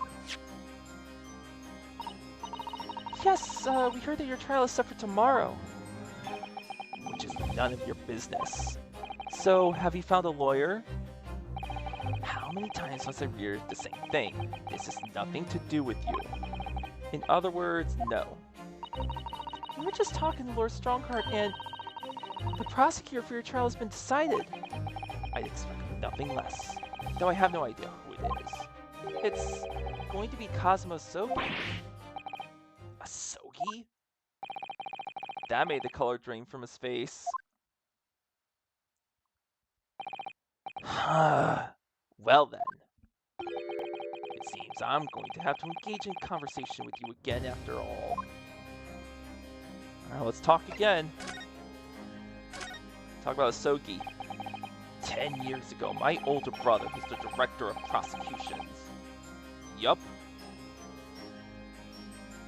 The director of prosecutions at the time was murdered. The killer, as you know, was was a visiting student from the Far East. Not a single day goes by when I don't curse the name of Sogi. Genshin Sogi was Kazuma-sama's father. So what cruel twist of fate is this now, 10 years later? Yup. Absolutely. My man's son is crucifying me in some kangaroo court. I still understand why Lord Strongheart apprenticed Kazuma to you. It's what he does. I doubt he knew the young man's Troy Denny from the outset. What could he have been hoping to achieve? Let's not forget that it was only 8 days ago that Kazuma recovered from his amnesia. How would Lord Strongheart assign this child to somebody like that? Sogi. That name is the very epitome of my bane. The bane that is you Nipponese. Yeah, I think Strongheart's definitely pulling strings around here. He's trying to find a way to get his ambitions realized. Right, your hatred of all us Japanese. The Nipponese Bane. I'd only just been appointed a prosecutor when it happened 10 years ago. I had no idea. He's mysterious in the end. My brother Clint, director of prosecutions, was hunting down a mass murderer. The so-called professor. Assigned to the investigation as his partner was a certain visiting student dispatched from Scotland Yard. And that was Genshin Asogi? Oh. Oh, that's unfortunate. I developed a deep respect for the man. He seemed noble-minded and chivalrous to the extreme to me. But none of us saw the true nature of the man. Oh, new music. So I lost everything when it happened. My esteemed brother, the people I believed in, and any semblance of right prevailing over wrong. Oh, how awful. To avenge my brother, I prosecuted Sogi's trial. It wouldn't ordinarily have been allowed, but I beleaguered the ascribed prosecutor until he consented. What do you mean by the ascribed prosecutor? The man in charge of the professor case inquiry? Lord Mael Strongheart. Wait, what? Lord Strongheart? Ooh. Well, there's another twist. So why did he give up 10 years ago? He was a highly accomplished prosecutor, but he agreed to relinquish the trial to me and act as my advisor instead. Since that time, he's the one person to whom I felt indebted. I'm sure he must have seen the zeal for the case and recognized your potential as a prosecutor. Anyway, time passed, but then earlier this year, who should arrive in London but you? Ah! And of all things, as a lawyer. I felt your animosity the first time I ever faced you in the courtroom. Your obvious deep loathing of us Japanese. I kept telling myself it was illogical. But for so many years, that hatred has festered inside me, I could no longer control it. I can understand why, now I know the history. But in the same way that I've long felt the Nipponese to be the bane of my life, to Kazuma Sogi, I am the bane of his. The Reaper who sent his father to the gallows. He's looking for revenge and he intends to take it in court tomorrow. I don't think that's specifically what he's looking for. Inspector Gregson? Gregson's transfer to the Paris Police Prefecture had finally been arranged for the coming month. But he'll never make it to France now. It's a tragedy. Oh yes, come to think of it, he did mention something about that, didn't he? I wondered, does it happen often? Being transferred internationally, I mean. It's the first time I've ever encountered it. Oh! Paris police welcoming an English detective is almost inconceivable. Maybe Gregson was trying to solve this last case before being transferred, but he was going too far. May it be silenced. I can't imagine what kind of magic Gregson must have worked to put that arrangement in place. Sounds like that mystery is even the Reaper perplexed. I'm afraid to say that we were very ignorant about Inspector Gregson's standing. We hear that he was considered something of a legend in Scotland Yard. Again, it was 10 years ago that he first made a name for himself, by uncovering a decisive piece of evidence that exposed the professor's identity. If it wasn't for Gregson's singular approach to the case, the discovery would never have been made. What sort of approach? After my brother's life was taken, the inspector pushed for a full autopsy. My, 10 years ago? Oh. So Gregson was the one that got the autopsy to get started.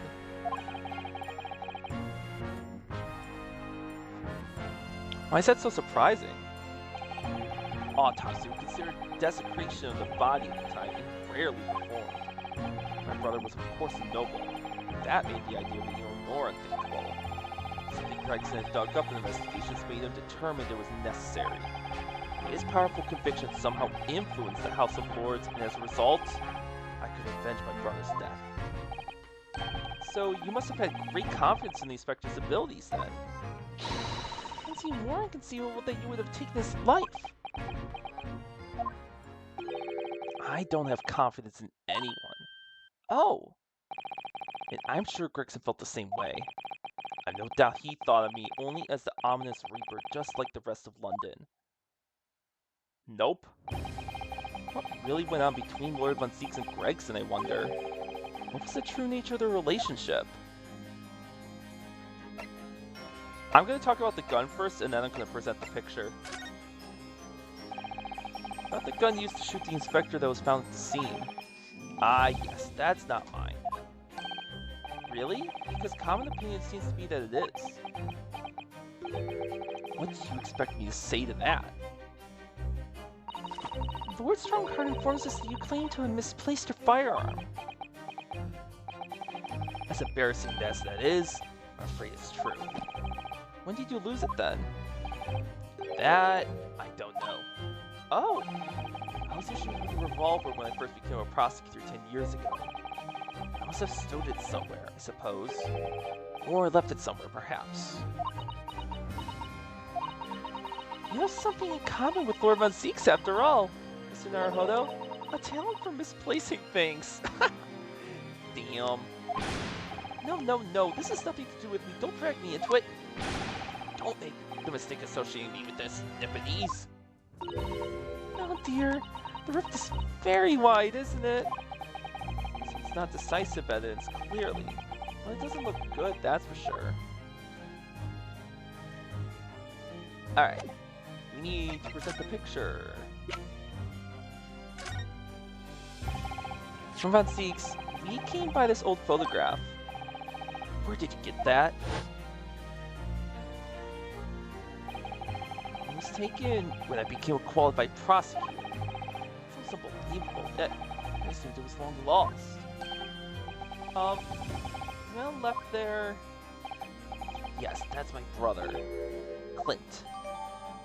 There we go. Lord Clint Von Zieks on the left. It had to be, really. Better to be confirmed. Apparently, this picture was probably displayed in Gregson's office. He had a deep respect for you, you know. Were you aware of that? Respect? That's nonsense. No, we've heard someone attest to it very clearly. Mr. Gino Lestrade, no less. Well, maybe once, yes. There was a time things were like that.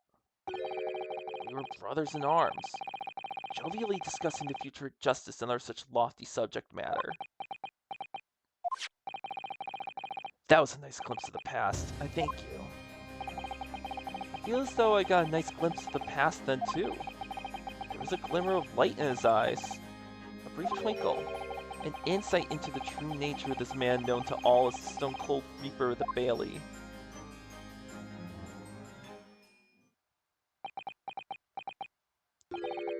Mr.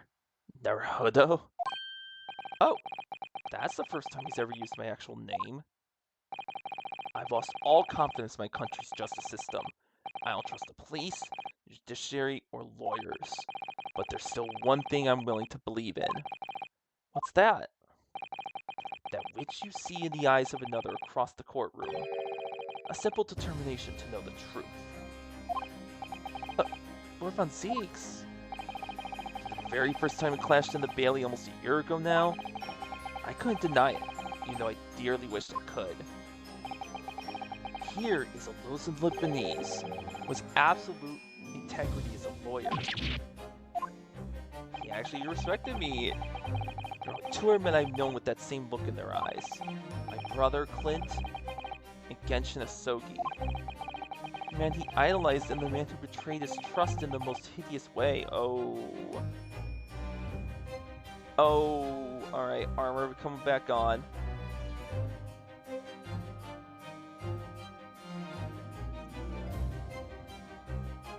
There you go, Naomi. I'm back. I probably look like Genshin then. You showed me that photograph just now and reminded me. You mean this photograph? Back then I was able to laugh. I was free of the shackles of mistrust that plague me now. I look to the future with hope. Since then, I protected myself against betrayal by refusing to trust anyone. At times, the mire into which I've sunk makes it almost impossible to breathe. I'm so sorry. So, Mr. Naruhodo, I want to believe in that look in your eyes. I need to believe in it. In tomorrow's trial, you advocate for me. Yes, I will. Absolutely. Of course I will. It would be an honor. I'm so pleased, Mr. Naruhodo. Then my life is in your hands.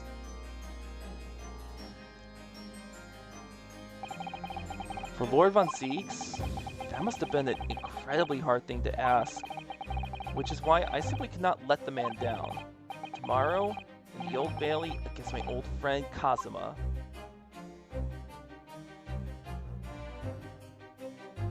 And that's it for the investigation, to be continued. So guess what?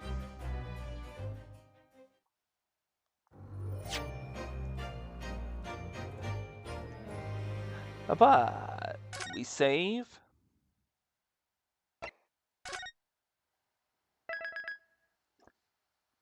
Nope. Not being that late. Nope. Can't be that late, Naomi. I need to actually get some sleep. Next week, we start the case.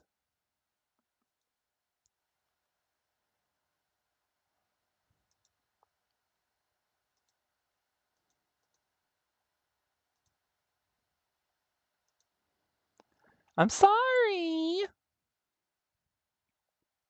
But, you know what? I'm glad we at least got through the entire investigation. As much of a twist as it became. But I have to end it here. I don't think I'm going to do a raid this time. I kind of just want to relax my throat. So, I'll end it. Have a good night. Gonna do Resident Evil tomorrow. Gonna try to do a speed run best I can. I want to try to beat it in one go. Claire's first run. Or Claire A. We'll see how it goes. But have a lovely night, folks. Thank you all for coming by. I very much appreciate it. So, sleep well. And I'll see you either tomorrow or sometime later in the week, maybe. Take care. Bye bye.